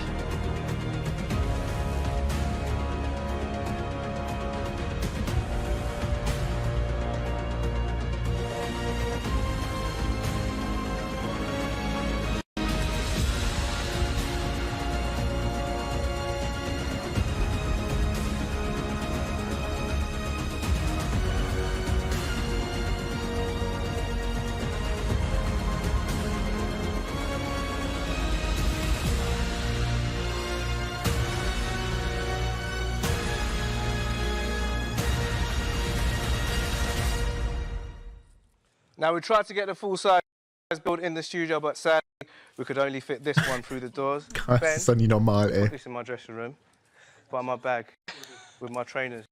They're a size 5, the small ones, the small black ones. Don't get it lost, look after it. Thank you, Ben. All right, so Melanie, how are you doing with the build so far? They're doing really good. They're building as fast as they can, and the Da entry kommt gleich so wieder der far Bildschirm, ich sehe es doch. so great. I hope you guys get a raise for all this hard work. Yeah. And Amy, what's going on over here? Oh, well, we've had so many awesome entries. So right now we're experimenting how we can combine them all together on these boards before we put them up on the wall. Oh, really? Yeah. Any favourites, though? Oh, there are so many great ones. Loving this one by Crystal. I'm getting real beach vibes with the stripes. I love that. Yeah, it's great, huh? Where is the beach in Denmark? There's loads of coastline. Really? Can loads we of go nice after the show? beaches. Yeah, let's Wonderful. do it. We also have this one from Cameron in the US. I just think it's gorgeous. Oh, big up Cameron. Really beautiful. And then from Spaghetti Even in Hong Kong. Yes. We have this one here, so all the way from Hong Kong. Well done. Awesome repeated pattern. And I just love this one because I think that Benno in Germany is just happy to Oh, der Benno in Germany, der hat sein Smiley bekommen. Why not? We'll keep your designs coming in. Remember, Cool. you can build, draw, or design your 6x6 base plate online. Just head to legohouse.com/dots. From there, you Alter, can mein share Gott, your das photo wird so with gleich. your, Da kommt gleich wieder der design team, and they'll Bildschirm. start building as soon as they come in. And remember, stick to your white 6x6 base plate like this, and your red, blue, and white dots tiles. Right. Now, be part of Lego House artwork. Glückwunsch an Benno, ja, echt, wenn er da ist, ne? Ein Design war da. Could actually buy and build. Well, that's exactly what could happen when you share your creations with the Lego Ideas community. So let's take a look at the latest awesome idea voted for by fans to become a real-life Lego Ideas set. My name's Steve Guinness, and I've been a huge Lego fan since as long as I can remember. I decided to put my Lego typewriter onto Lego Ideas. It was great to continue to develop prototypes. I designed with a little hand crank mechanism so that it looks like it's typing automatically and doing all your work for you. The Lego Ideas platform is a really supportive community. Once the idea had been approved, I was lucky enough to work together with the Lego designers With this model, we took the fan design that Steve had made and we added the ability to make the hammer go up and down when you press down on the key, and also to have the carrot at the back move along every time you press a key. Das ist natürlich wieder cool, ey. To combine Technic with system. It was a really fun challenge getting it to be as functional as possible, but still have that iconic shape of a typewriter shell. The final set is an advanced build, but there's nothing stopping you from making a smaller one, just like I have. This tiny little typewriter that I've designed only has about 26 pieces, and it just goes to show that with a little bit of imagination and a few Lego bricks, you can make anything you want. Congratulations, Steve. That typewriter is incredible. Now, LEGO Ideas fans, we have some breaking news. You may remember we recently ran a contest called We Love Sports, where one lucky and super talented LEGO fan stood a chance to see their creation approved for production as an official LEGO Ideas set. Well, we had over 800 submissions from the LEGO fan community all around the world, and I can now reveal in this world-exclusive announcement that the winning design is the LEGO foosball table created by fan designer Constructions by Donat. Everyone give it up for Donat! Donat is a 16-year-old LEGO fan from Hungary whose biggest passion in life is building with LEGO bricks and whose dream just came true. This set was chosen for its timeless design, its joyful celebration of the game, and its ability to bring families and friends together for quality game time. So, congratulations again to Donat from everyone here at the LEGO House. Now, speaking of the LEGO House, some of you might recognize where we are right now. It is the LEGO World Explorer area, and it's home to these huge dioramas packed with tons of minifigure scenes. Every time I look at these, I find new details that I didn't see before. I mean, just look at this. Let's take a look at this stadium here. Hundreds of minifigures, and they're all posed as if they're in scenes. It's incredible. I love the zombie cheerleaders in the front. We have everything here from a variety of different sets, Superman in the back, all the way to LEGO Friends in the front. And let's see what else we have here. We have multiple cars. It's super detailed. Whoever did this, you're incredibly talented. So coming up, we have some awesome sustainability news, some very special LEGO Minecraft guests, and we're diving into the world of a LEGO designer. But first, it's time for our first live vote. We want you to tell us what you would most like to try from what you have seen so far. The options are on your webpage. Just scroll down. Ja. Will it be DJing on LEGO decks, giant build smashes, life-size building, or contributing to LEGO Ideas? Vote right now, and we'll be revealing the results later on. Now, as you can see here, practically anything in the real world can be turned into a LEGO build. But the LEGO team are looking to the future and how we can rebuild things for the better in the real world too. So Melvin, tell us more. Now, as you know, LEGO bricks are about getting creative and experimenting. You can build with them and rebuild with them again and again. But it doesn't need to stop there. They can even be regifted to friends, family, maybe a neighbor. The list goes on. And that way, they can continue to be played with rather than thrown away. So why shouldn't more things that people do throw away have the chance to enjoy life like a LEGO brick? Well, we think they should. So we're inviting plastic bottles to become new LEGO bricks. Attention, plastic Ja, bottles. das ist jetzt hier für das Image. Could be the shiny new you. Fed up Ja, ist natürlich nett, ne? Tombie, aber so mal so ein großes, warte mal, so ein großes Lego-Set zerdeppern muss bestimmt Spaß machen, glaube ich. We invite you, bottles, to join our first wave of prototype bricks made from plastic bottles. If you've ever dreamt of becoming a castle, a cat, iconic LEGO brick, loved and reused by generation after generation, then this might be your chance to rebuild your life. Say goodbye to being blamed by a world that drunk you dry and threw you out. And hello to life as a prototype brick at our development lab in Denmark, where we're working to make all our bricks using recycled or renewable sources. Der Soundeffekt, help us super. recycle plastic into play. Become a prototype brick today. Yes, plastic bottles become a prototype brick today. Here to tell us more are two of the brains behind the science. Please give it up for Tim and Nellika, everybody. Right, so Tim, this Das ist auch nur is einer, der an awesome feiert. initiative. Making plastic bottles into Lego bricks. I mean, why is this so important to the Lego team? Right, you know, everyone knows at the moment looking after the planet is super, super important. And it's one of the biggest challenges we have today. And in the Lego group, you know, we want to make a positive impact on the planet. So we're doing a ton of stuff, you know, starting in our factories, we're reducing our energy use, we're recycling nearly all of our waste that we use in making Lego bricks, and we're covering all of our roofs in solar panels. Then coming to the packaging, we're making our packaging out of recycled materials, and you know, really importantly, we're starting to transition away from plastic bags into paper bags, because we know that's better for the planet. We want to use plastic in the right way. And then finally, the bricks are the star, right? The bricks are the star. So 3 years ago, we launched these bricks here. Okay. These are bio-based bricks. Bio-based polyethylene comes from sugarcane. So I can eat this? So definitely don't eat them. Okay, cool. And they don't taste sweet either. That was the other question. Fair enough. So yeah, these are made from sugarcane, a much more sustainable material. And then we've brought you plants from plants, which is what we call this. Now we're bringing you bricks from bottles. That's really cool. And that's what we've announced this week. And our fans really care about this too, right? Yeah, we get thousands of letters every year, you know, and I get letters personally as well, and as does our big boss as well. And we really love it when kids write to us and, you know, really showing their passion and care for the planet. Sometimes saying, great, you've done plants from plants. Sometimes challenging us as well, which is really important. Also der erzählt gerade, dass ihm Kinder Briefe schreiben, dass die sagen, hey Lego-Team, warum sind eure Steine aus Plastik? Macht die mal aus Zuckerrohr und macht die mal aus wiederverwertbarem Plastik. Das glaube ich dem nicht. So here they are, Melvin. Yes. They look like normal Lego bricks, right? But they are made from recycled plastic PET bottles. We can make about 10 Lego bricks from one plastic bottle. And because we're reusing something that already exists, we can reduce the impact on the environment. And as you can see, right now, the bricks are milky gray color. And we're still working on making these bricks look perfect so that we can one day start using them in Lego products.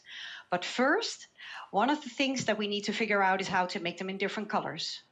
Wow, and I'm guessing this is a lot harder than it might sound. Why does all this development take so long? Yes, well, we all know that Lego bricks are incredible because they're super strong and long-lasting, and that's why it hurts when you step on one. Any new material needs to meet our standards for safety and quality, and they also need to feel the same, they need to look great, and they need to click together with other Lego bricks. We've spent the last 6 years looking at more than 300 different material formulations. And we're committed to finding more planet-friendly materials for our bricks. And we're excited to share more news with you about the progress we make along the way.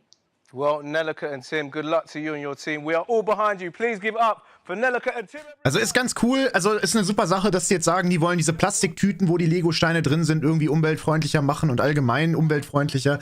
Ist ja eine coole Sache.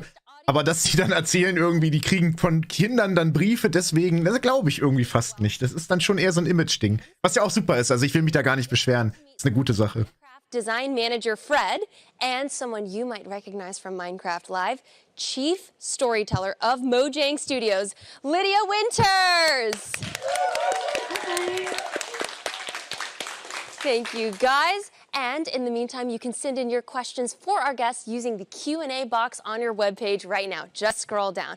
In the meantime, while we're waiting for your questions, I am so excited to chat to you both. Thank you so much for being here. Fred, can you tell us about some of these amazing sets? I'm so excited to talk about this wave of Minecraft. So first off, we have the new horse table here. We introduce a new hero skin with the farmhand. We Ach, der ist auch schon wieder so leise. Diamond armor horse, a baby horse, and a skeleton rider as well. And right here we have the jungle abomination from a Minecraft dungeon. So you have the big brick-built abomination, ein Diamantschwert, a moss skeleton, and 2 new hero skins with the explorer and the archaeologist as well.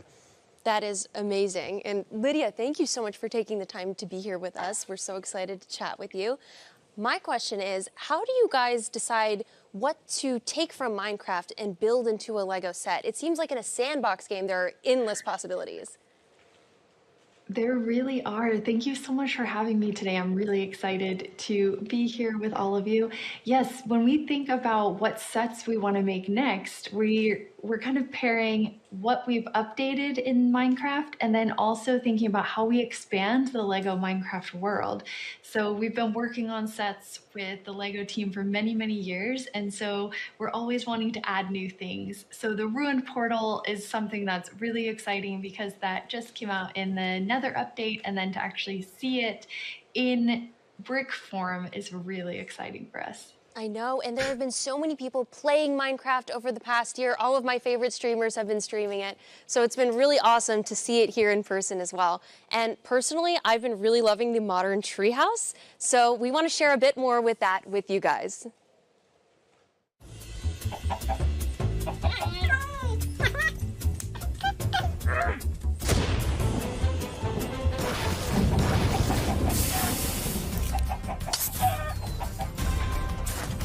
Da kommt der Creeper!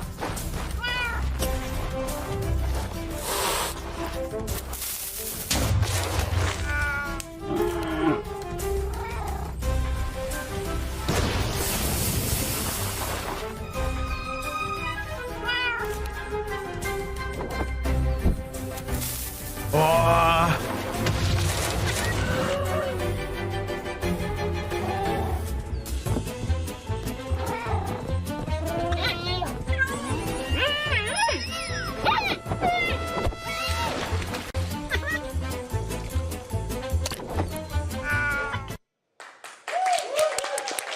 So awesome. Fred, tell us more about the treehouse set.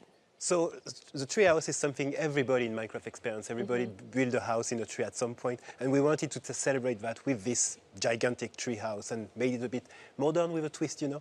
So the whole set is built on those two big trees, and the point of the set is that you can actually take all four of the units out. Oh my gosh.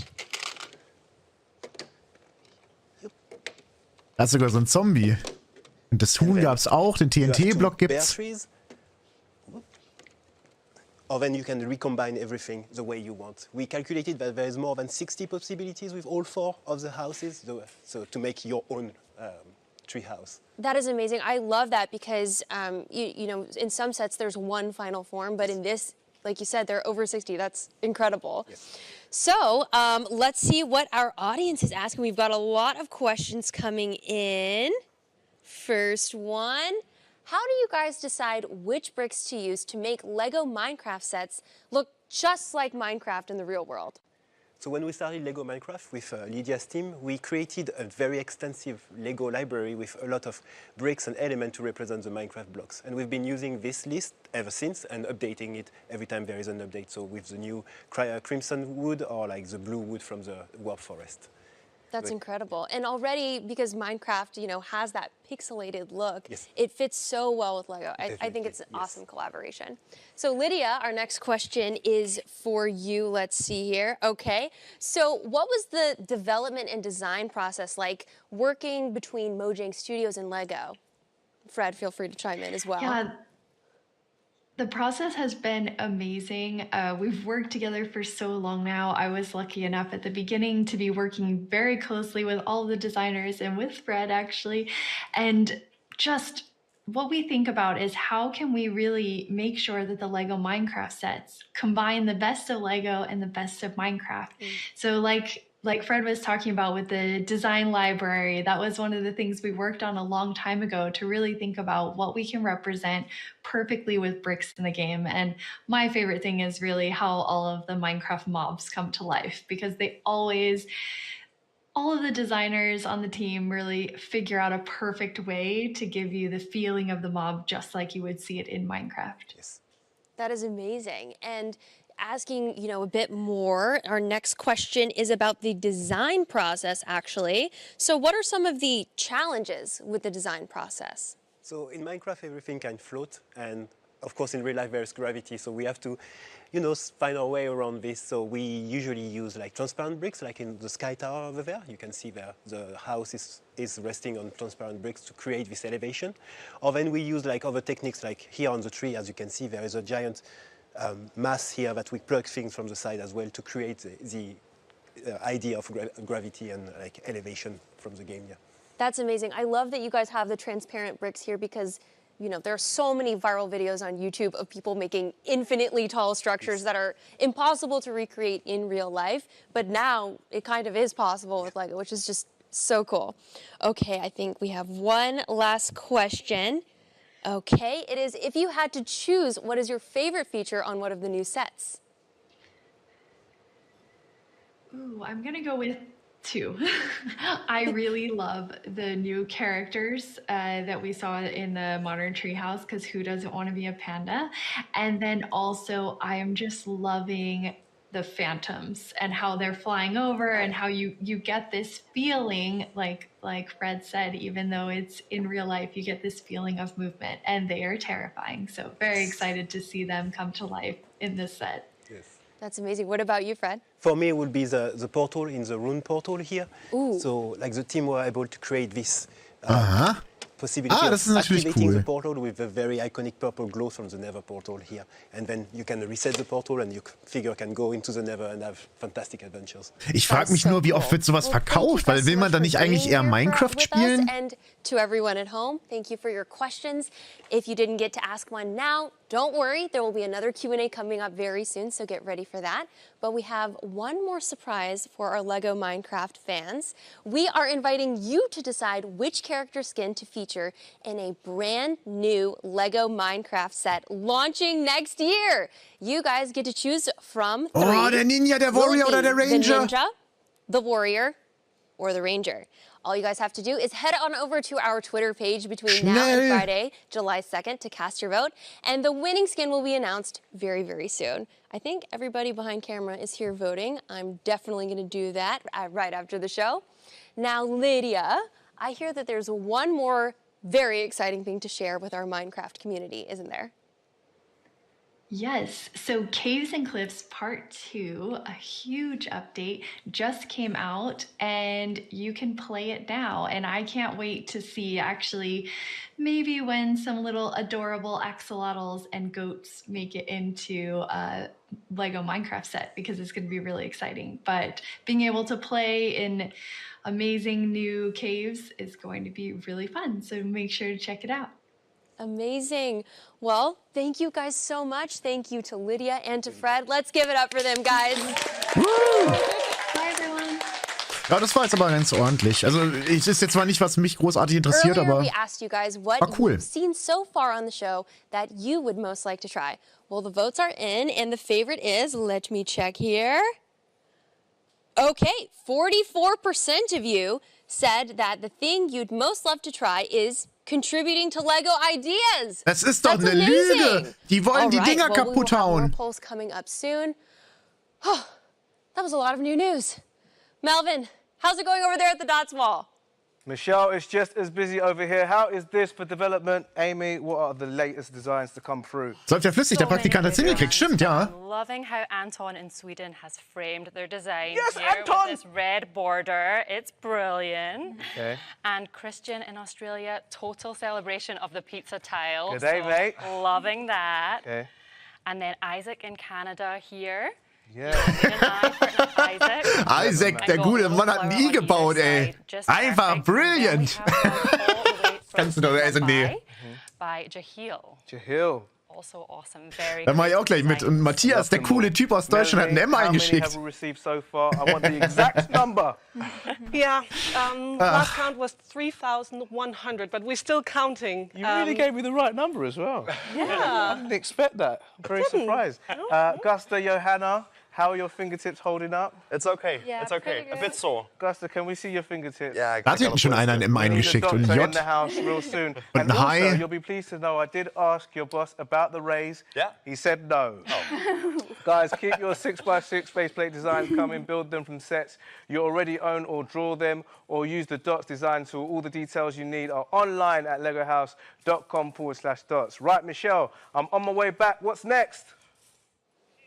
Up next is something I think we all want to know. With all of these incredible LEGO sets and amazing builds here in LEGO House, what is it actually like to be a designer here at LEGO headquarters? So we spent an awesome day with Ellen from the LEGO Friends team to bring you a day in the life of a LEGO Friends designer. And if you have any questions about LEGO Friends, LEGO design, or maybe even becoming a LEGO designer yourself, dream job, the Q&A box is on your webpage right now, so just scroll down to check it out.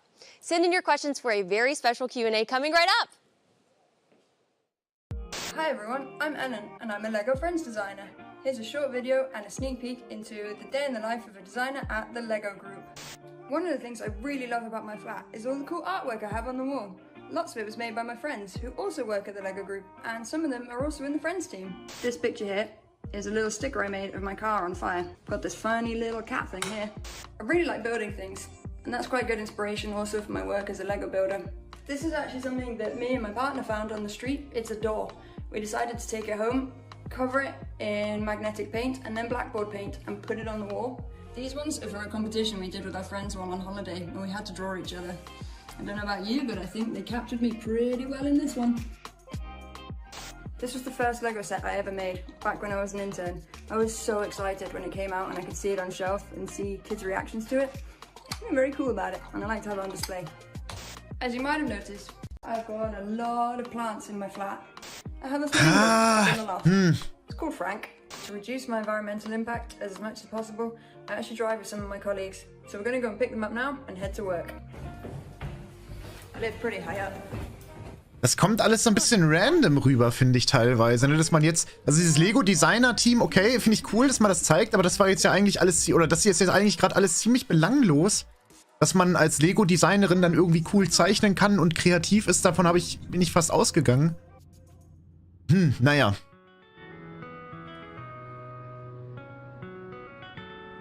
Es wirkt halt alles so ein bisschen in die Länge gestreckt. We have a lot of secret things we're working on in there. Some really cool, exciting products that we're working on way far in advance. So there's some really cool stuff going on, but we have to keep it very secret. I used to hang out in my grandparents' garage in their workshop and like hammer bits of wood together and build beautiful, I think, sculptures for my parents of like jewelry holders or like little chairs. So that's really played into the Ach, Lego Friends ist das mit diesen merkwürdigen Figuren, oder? Ja, okay. This I really like doing. Da habe ich nie Kontakt mit gehabt. So many colors and it's almost like a library where every brick and every color is there. All new bricks that are coming out or not released yet. You can always figure out a way to build something. It really is funny when you see someone who's been down in the stock for a while, they come up and they're just emptying bricks and bricks and bricks onto their desk and you're like, how is there more? It's a really fun process and it makes the model come to life. It's like every child's dream and a lot of adults' dream as well. We were really thinking in the design team, how could we do an amusement park with a twist? In LEGO Friends, we're all about friendship, obviously, and so a big focus for us is how do we design friendship into a universe like this?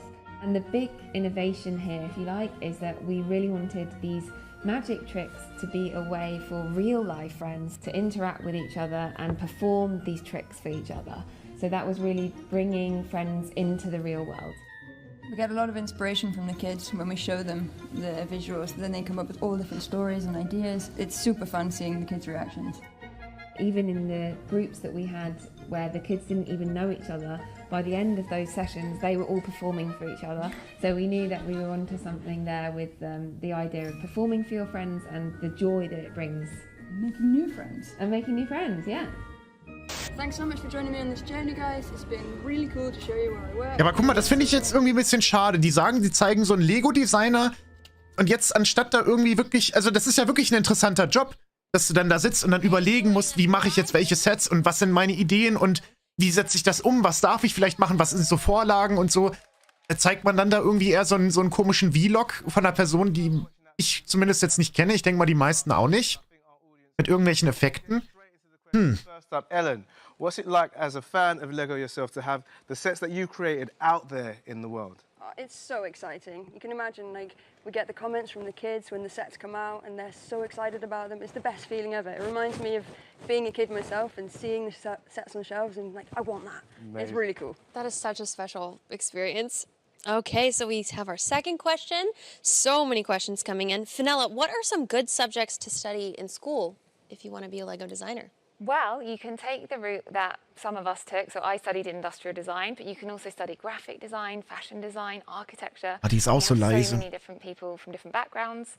You can also be a Lego fan and get employed that way. So all I would say is whatever you study, just keep building. Okay, next question. Is model building the only Lego design job you can do?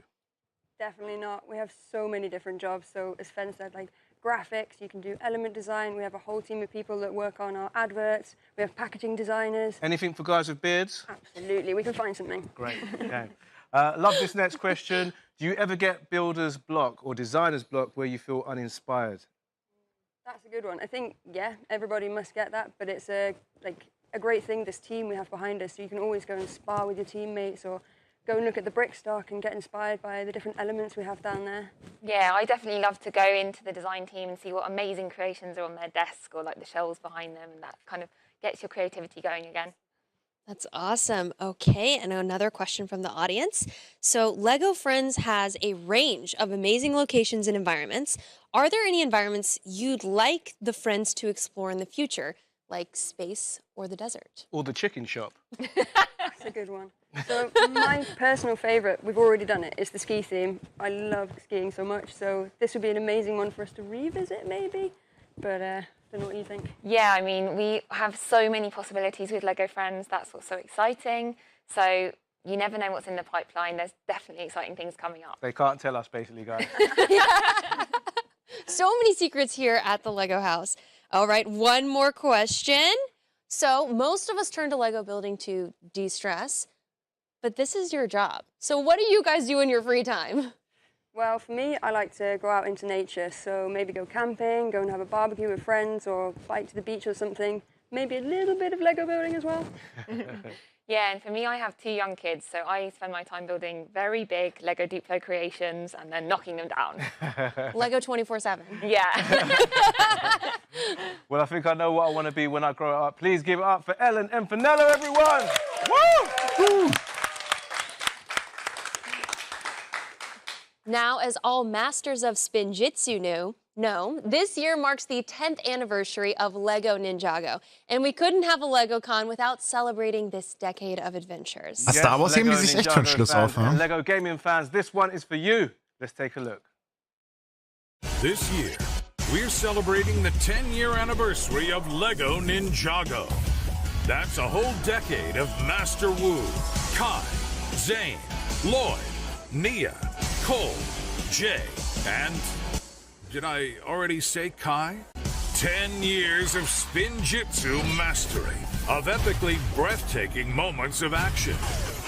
Dragons, motorcycles, and flying boats? And 10 years of weird-looking bad guys with multiple arms and snakeheads. Yeah. In that time, the 6 fearless warriors have traveled to some incredible places.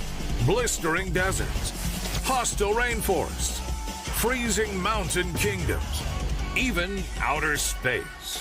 But in all that time, there's one place they dare not venture. Until now. Unter Wasser. This year, we take the battle against evil to the depths of the ocean. In Lego Ninjago Seabound. Did someone say water dragon? Take a deep breath, because we have some exclusive news. Awesome! Seabound is coming to Lego Brawls, exclusive to Apple Arcade. We've created an incredible new level and given Nia some pretty epic upgrades. It's time to put on your scuba gear, rebuild your submarines, and join us for an underwater adventure to celebrate 10 years of Lego Ninjago. Das fand ich jetzt eigentlich ganz gut präsentiert und alles. Who left the bath running?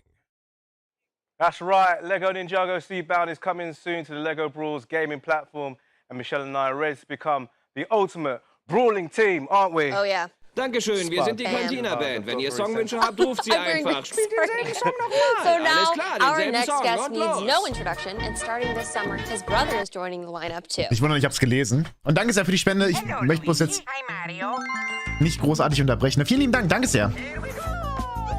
Danke, danke.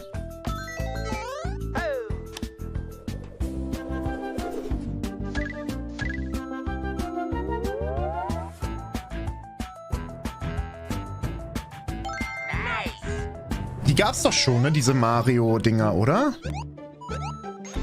Und jetzt nochmal richtig. Patrick, ey, vielen lieben Dank. Danke sehr, ne? Danke, danke. Unbedingt die Herzen da lassen. Vielen lieben Dank. Danke sehr. Super, super nett von dir. Und danke für den Text. Und dir auch ein schönes Wochenende.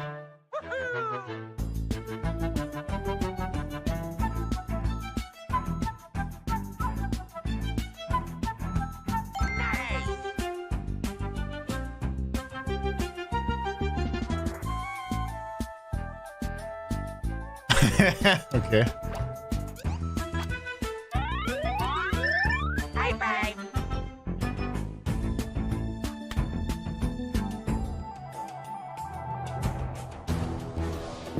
Boah. Kamek kommt mit seinem Schiff. Mit dem Gumba-Captain. Yes! It's Lego Mario and Lego Luigi in the house, everyone! Yes!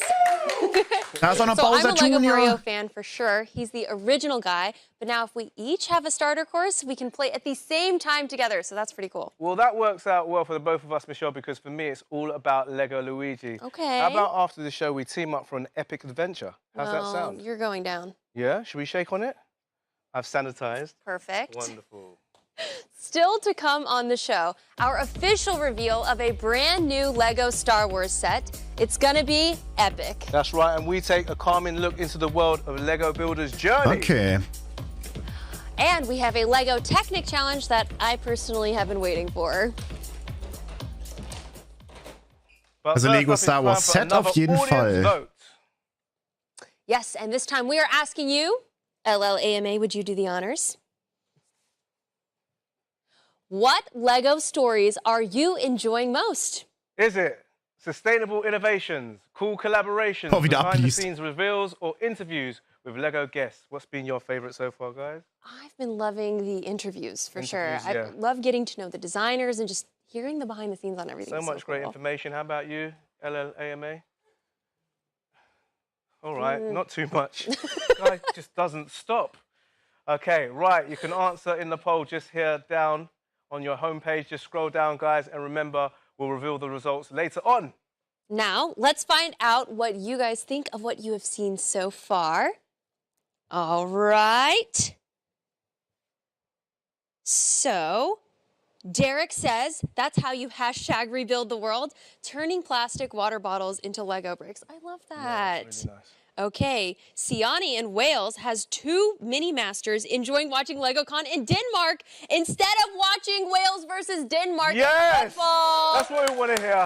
Okay, all right. Ah, das sind immer so unnötige Sachen, sowas Jay is einzubauen. really digging our LegoCon coffee table. I have to agree. It's nice. I don't know if you guys have noticed, this whole thing is built out of bricks and it's stunning. Can we keep that afterwards? We just take it. We just You no know, if one's we gonna just know. take it apart, it can fit It'll in be our fine, suitcases along with the dinosaurs and everything else. Great, great, great. Well, thank you so much, DJ LLAMA. Yeah! All right, so next up, an opportunity to ask a Lego Star Wars designer absolutely anything. Now, the Q&A box is just down here on your homepage, so send in your questions right about now. It is live, guys. But first, the moment that you Lego Star Wars The Mandalorian fans might have been waiting for. It's time for the official reveal of a very special brand new set. And here it is.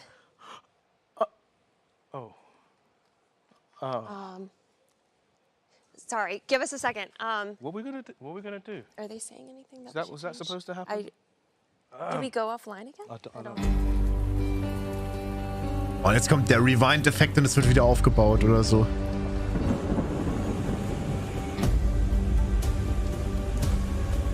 Ach mein Gott, ey. Aber die Baby-Yoda in der Hand.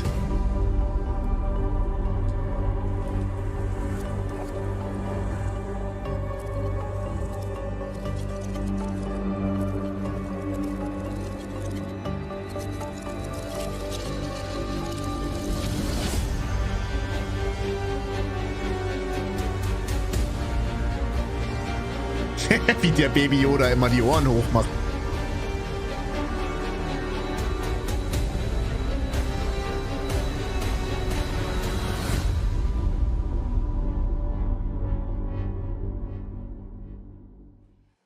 Let's hear it for Michael and the new Lego Star Wars Imperial Light Cruiser! What an epic intro!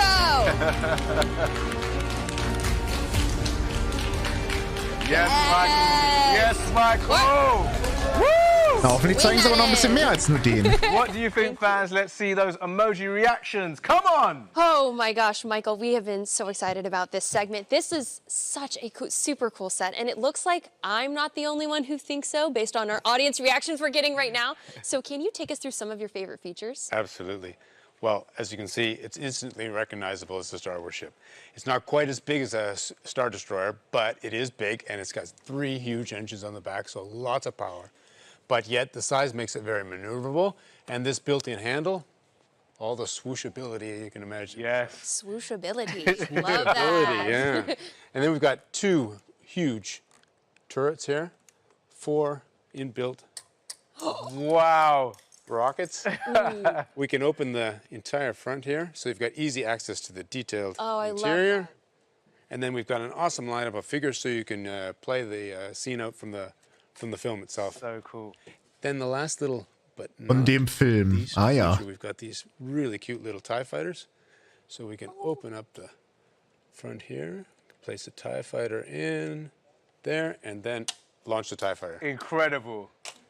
That is so cool. But Michael, what were the challenging parts of designing a set like this, man? Well, I mean, everything we design in Lego is challenging because some things are easier and some things are more challenging due to the shape of the bricks. But we always go for the shape of the ship. That's the key thing.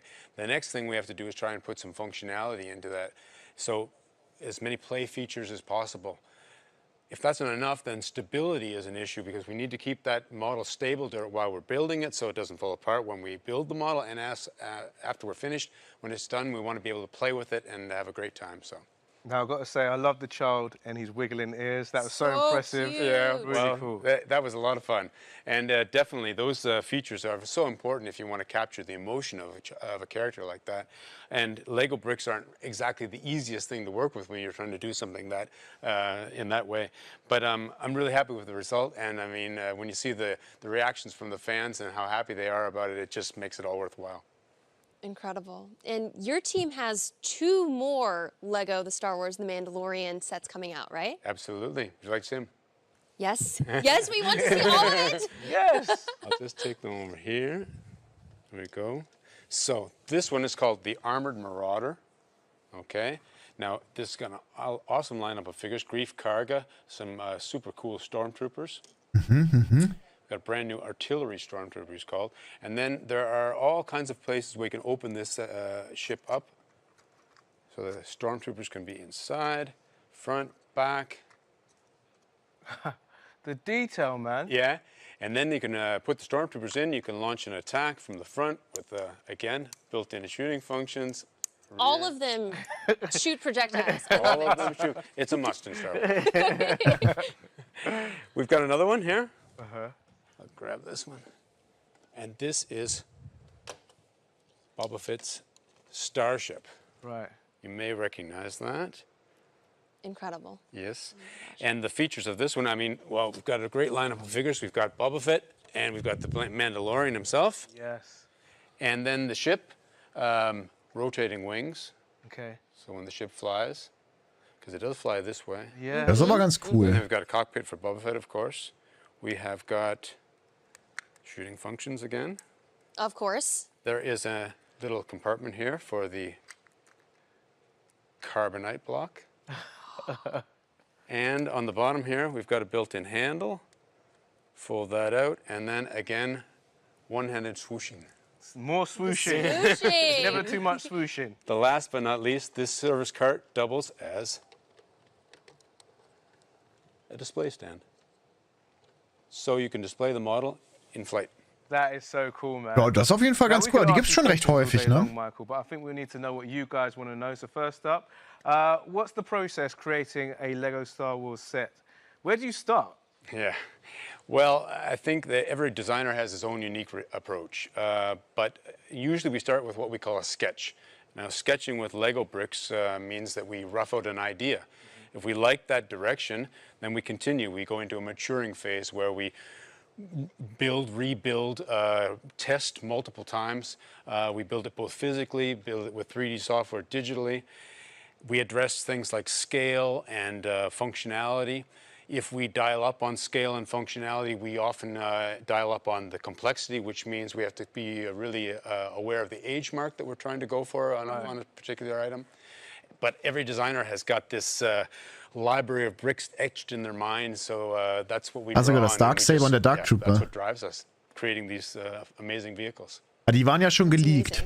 So what makes the Boba Fett starship different from the previous versions? Well, I was really fortunate because not only did I get to work on this one, but I also got to work on the previous version, and that was part of our lineup of products for that celebrated the 20th anniversary of LEGO Star Wars. And the previous ship was larger and had a lot of detail, so we wanted to see if we could capture just as much detail in a smaller scale. And that's tricky because this is quite a unique shape, and we need to make sure that, as I talked about before, the structure inside has to provide stability when we're building and when we're playing.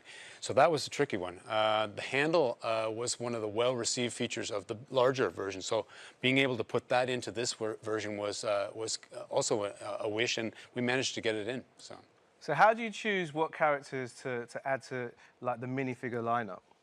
Well, we have had a long-standing relationship with Lucasfilms and great relationship with them, and they work with us every step of the way, deciding on which characters fit which sets, so that we make sure everything's in context. But no detail is left unturned. Every little garment and weapon and accessory has to be perfect.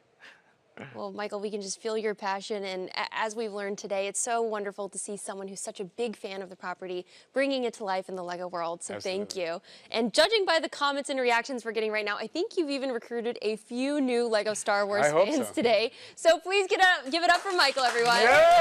Ja, hoffentlich kommt da aber noch irgendwas. Ich fand es jetzt gar nicht schlecht, die Sets, die gezeigt wurden, gefallen mir eigentlich. Aber vielleicht hätte man ein bisschen mehr erwartet einfach. LEGO Builder's journey has been described as a peaceful, intelligent, nostalgic work of art. And the story behind the video game's creation is just as beautiful. Take a look at this. Ach komm, jetzt zeigen sie das Ding. Das kam vor ein paar Tagen raus, das Spiel. Das ist so ein kleines Puzzlespiel für mit Lego irgendwie Bilder, ja genau. A game called Builder's Journey. Ach Mensch. It's because life is a journey, finding out who we are, or learning to accept who we are, and achieving what we want to achieve. And the play helps us ask ourselves questions to start working this out. Builder's Journey is a story of two people, a son and a dad, in a series of puzzles that help players solve problems, taking all kinds of shapes to make something concrete. It's designed to be a break from everything else.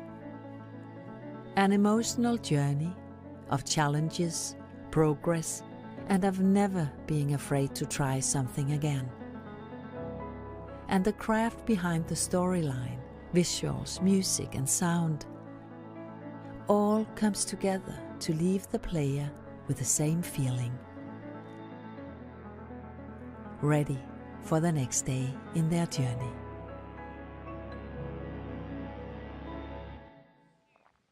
Guys, check this out. This is one of my favorite parts of LEGO House. It's the character creator zone. Melvin, there are so many minifigure pieces here. Like jetzt bin ich gespannt, ob da noch irgendwas kommt oder ob es das jetzt zu Star Wars soweit war. Wäre natürlich schade, ne? While he's doing that, I want to check in with you guys. Let me check in here. See some of your comments. Okay.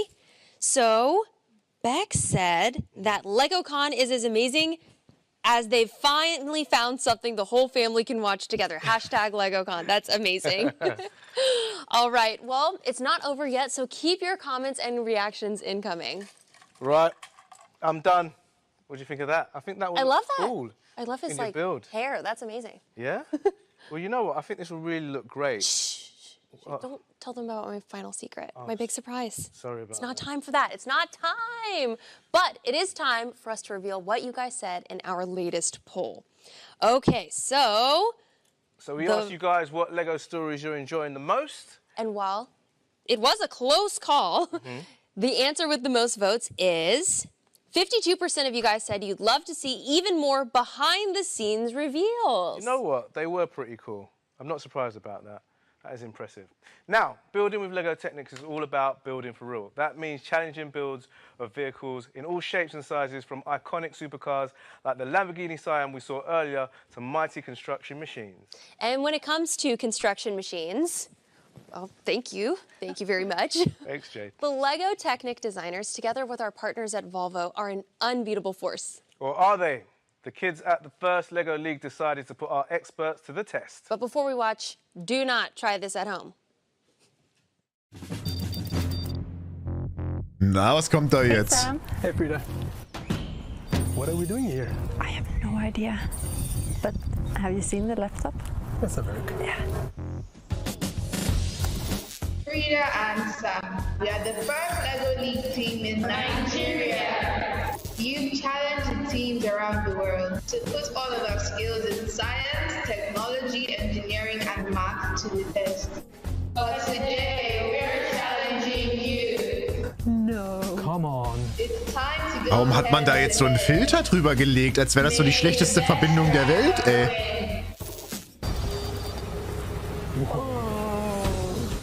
Your mission, transport a delicate cargo to the finish line. This is amazing. This is great. Look at that. Oh, rough terrain. Sam. That is very dangerous. Vibrations. And the bridge over the swimming pool. Possible power cuts. Oh, that's gonna be a tough race. Lego Technic or Volvo. Who will win? Das können die doch nicht ernst meinen, Slow. Oder Faustblitz. Das können die. Also das kann man doch nicht machen. Die können doch nicht so Klischees bedienen. Let's go!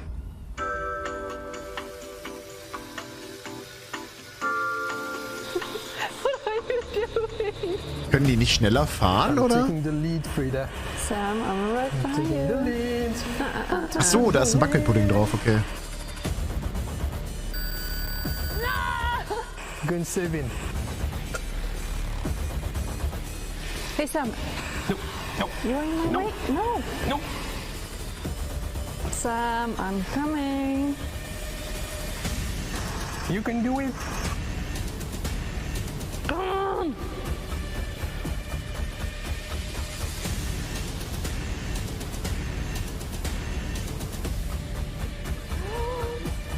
Come on. I can't do this anymore. King of the mountain. Oh, that's very bad. Ich habe bloß fast den Eindruck, wenn man sich jetzt, also ich möchte da jetzt nicht haten oder sowas, aber wenn man sich so einen ganz normalen elektronischen Spielzeuglaster kauft für 40 €, kann der nicht eigentlich auch alles, was der jetzt kann? So einen ganz normalen, so ein No-Name-Ding halt. Ne, wo man ein elektrisches Fahrzeug hat, das ist auch schon direkt so, also jetzt abgesehen davon, dass man da jetzt noch Spaß haben kann am Zusammenbauen. Aber ist das auch so ein Ding, was ich so oft... Also ich frage mich, wer da die Käuferschaft ist.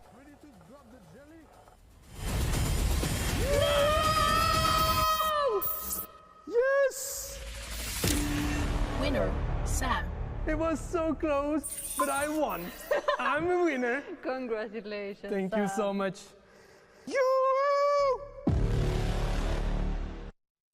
Ben, keep the Volvo safe for me, yeah? In my room. Just hide it underneath the chair. Yeah, no one will find it that way. And congratulations to Sam, our challenge winner. How close was that finish? So close. So close, and nice work. And speaking of nice work, it's time for our final check-in with the Dot Lego House live build. Melanie, it looks like you guys have been busy. How's it going? We sure have. We've been very busy recreating all the audiences. Das ist Among Us Männchen da unten links. It just looks fantastic. Cem hat recht, da war echt eins. 4,533 3. Yes, I only like exact numbers. Exactly. Thank you very much. And Amy, a few last favourites before we go. Yes, I mean, I'm loving Mia from England's design here because it's so detailed and intricate. Right. And then Jude and Oliver over here from the USA, they've gone bold and they've used only one colour. And I think it looks really cool, just like we thought it would. And then we've got Petrus from South Africa here. Yes, Petrus. Beautiful flower-inspired design. Yeah, we loved it in South Africa, man. Yeah, and then Sophie from USA, just super creative. I mean, mind-blowing how many awesome designs. I know I'm feeling super inspired and I cannot wait to see them go on the wall because they're going to look awesome. So different, love that. Now, Melanie, can you remind us when this wall will be complete? Yes, our reveal will be on September the 3rd, but at this rate... Das kann ich, glaube ich, direkt. Also die reden ja eh darüber. Leonie, danke sehr dir. Vielen lieben Dank für das Upgrade auf die 2. Stufe. Vielen, vielen lieben Dank für die Mitgliedschaft. Danke sehr, danke. Alle mal die Herzen lassen. Danke sehr. Vielen, vielen, vielen lieben Dank. Our finished mural will be revealed on September the 3rd, and everyone who takes part will have their name proudly displayed on our digital plaque for future visitors to see right here. Now, guys, it's been so epic. Thank you so much for being a historic part of LEGO House history. Give it up for the Dot LEGO House team. Dot LEGO House! Dot LEGO House! Dot LEGO... Okay, it's just me doing it by myself. All right, Michelle, it feels like we're wrapping up over here. Just to warn you, I'm not good with goodbyes. Same here, Melvin. We're going to have to be strong for each other. This has been one of the most fun experiences ever. Yes, it is time to say a huge thank you to all of our incredible guests, to our amazing A-Full contributors, to our talented LEGO designers, to our awesome crew, and the many, many people behind Danke sehr, Leonie. Vielen, vielen, vielen Dank. Danke sehr. But most of all, we want to say thank you to you, our fantastic LEGO fans. You, your passions and your endless creativity, you're the reason why everyone here does what they do. Isn't that right, guys? Danke sehr. Vielen, vielen, vielen Dank. Ich will jetzt nicht immer dazwischen reden. History by being a part of the first ever LEGO Con! And you can keep watching, reliving, and sharing your favorite moments after the show at lego.com/LegoCon. LegoCon content will also be available to enjoy on the LEGO Life app. So be sure Tja, to ich glaube, da kommt leider gar nichts mehr. Now, LLAMA, how you doing over there? Okay. Doing great. It's almost time for your headline set to close the show. But first, we've got a pretty exciting announcement, don't we? Okay, guys, video fans, this one is for you. Hot off the success of his first studio drops, LLAMA is going on tour. Lass es also jetzt kommen. Nee, das The macht mich jetzt nur noch sauer. world-renowned Fuzzy Friend DJ will be performing at LEGO Video Music Fest, coming soon to 5 LEGOland parks all around the world. You can find out more at legoland.com/video. Oh, Melvin. Hey. I feel like I've been on tour myself getting back here on time. Now, LLAMA, you promised me to go on those decks. Are you ready to show me what you're made of, man? No. Oh, yes, Michelle. Your secret build, what's going on? Surely it's time now. It's time for my big surprise. Are you guys ready? Yeah. Everyone, get ready for a live look at the new LEGO Video Boombox. Wow. Gut. Yes. It's so cute. That is really cute. I want to make sure you guys get a good look at this. Ich weiß jetzt nicht genau, inwiefern das andere Leute interessiert, aber ich hätte jetzt gedacht, dass das große Ding am Ende irgendwie was Krasses wäre. Even more impressive. So I'm going to pull out the stage right here, turn to the side, and remember our minifigs from earlier? Yes. We're going to add them in. Yes, of course. Nice. So cute. Melvin, this isn't even the best part. Can I tell you the best part? Go on. Okay, so the best part of the entire experience is that the boombox actually pairs with your smartphone. So, Pete, come on in. I'll let you do the honors. We'll scan it into the app and... DJ, spin that track. Oh! Ach, das ist mit Augmented Reality, ja? Ja. Ja, gut, ist ganz nett.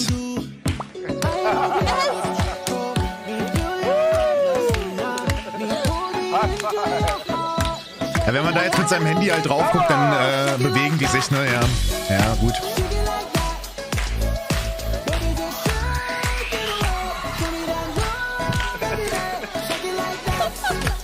Ist in Ordnung, aber sowas gab es halt auch schon vor ein paar Jahren mit jetzt nicht Lego-Sachen, ne? Also beim 3DS gab es das ja zum Beispiel total verbreitet mit so Augmented Reality. Da lag das beim 3DS mit dabei. Ja.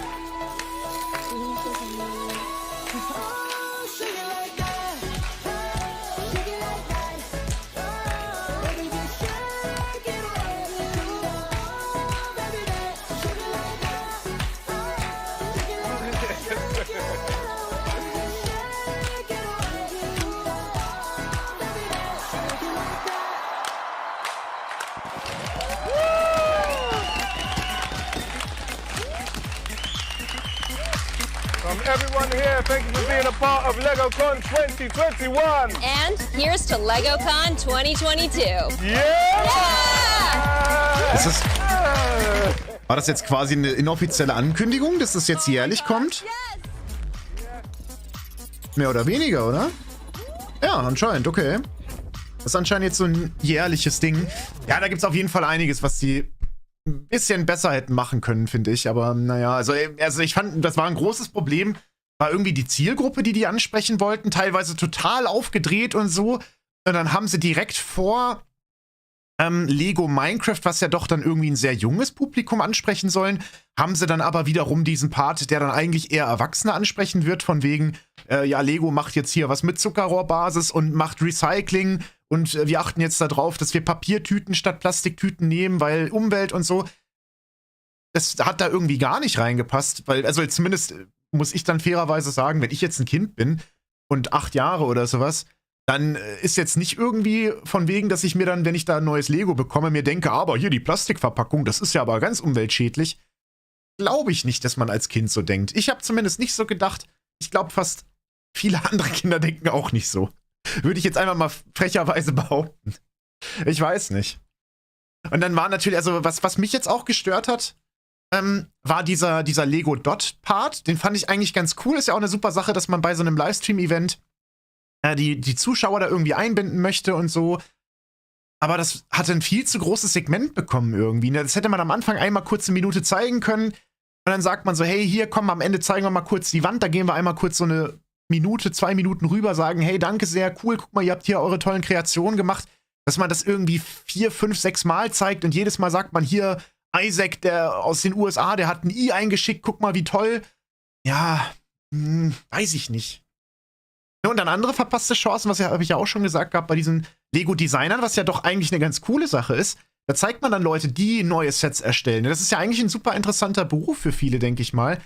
Dass man dann da irgendwie so einen auf hip gemachten Vlog zeigt, anstatt dann wirklich deren Arbeitstag oder deren, was sie so machen dürfen oder was sie so machen können und wie das so abläuft und wie ist der grundlegende Ablauf. Machen die sich da irgendwelche Zeichnungen erst und machen dann daraufhin so, ne, haben dann mehrere verschiedene Teile, die da anbringen können und sowas. Das hätte ich dann eigentlich viel interessanter gefunden, als jetzt so einen auf hip gemachten Vlog irgendwie, wie die dann aufsteht und sagt, ja, oh, hier, guck mal, ich habe coole Zimmerpflanzen und ich habe hier meine Pinnwand, wo ich immer Zeichnungen dran habe. Weil klar, wenn die jetzt bei Lego als Designerin arbeitet, dann gehe ich stark davon aus, die ist kreativ. Das ist mir auch bewusst. Ist ja auch schön. Aber naja. Also vielleicht machen sie es ja beim nächsten Jahr besser. Ansonsten, ja, bei Star Wars war jetzt relativ viel schon leider vorher bekannt. Ne? Ist ein bisschen schade, dass da jetzt nichts großartig, richtig krass Neues kam. Schade. Mit dem Vlog fand ich auch schade, hätte echt Potenzial haben können. Ja, wie gesagt, also das, jetzt abgesehen davon, ich bin ja relativ unbefangen reingegangen, würde ich sagen, hätte ich das ganz interessant gefunden, so als Außenstehender, ne? Weil ich habe jetzt ja auch keine Ahnung, wie ist das so im Kreativteam von Lego als Designer da zu arbeiten? Was genau beachtet man da? Wie macht man das? Wie ist so der Arbeitsschritt? Dürfen die einfach machen, was sie wollen? Die werden ja irgendwelche Vorgaben haben und dann dürfen die sich kreativ irgendwie ausleben. Das wäre eigentlich ganz interessant gewesen. Das weiß ich nicht genau, erfährst. Die haben ja die Preise haben sie ja relativ haben sie ja relativ gut unter Verschluss gehalten, ne?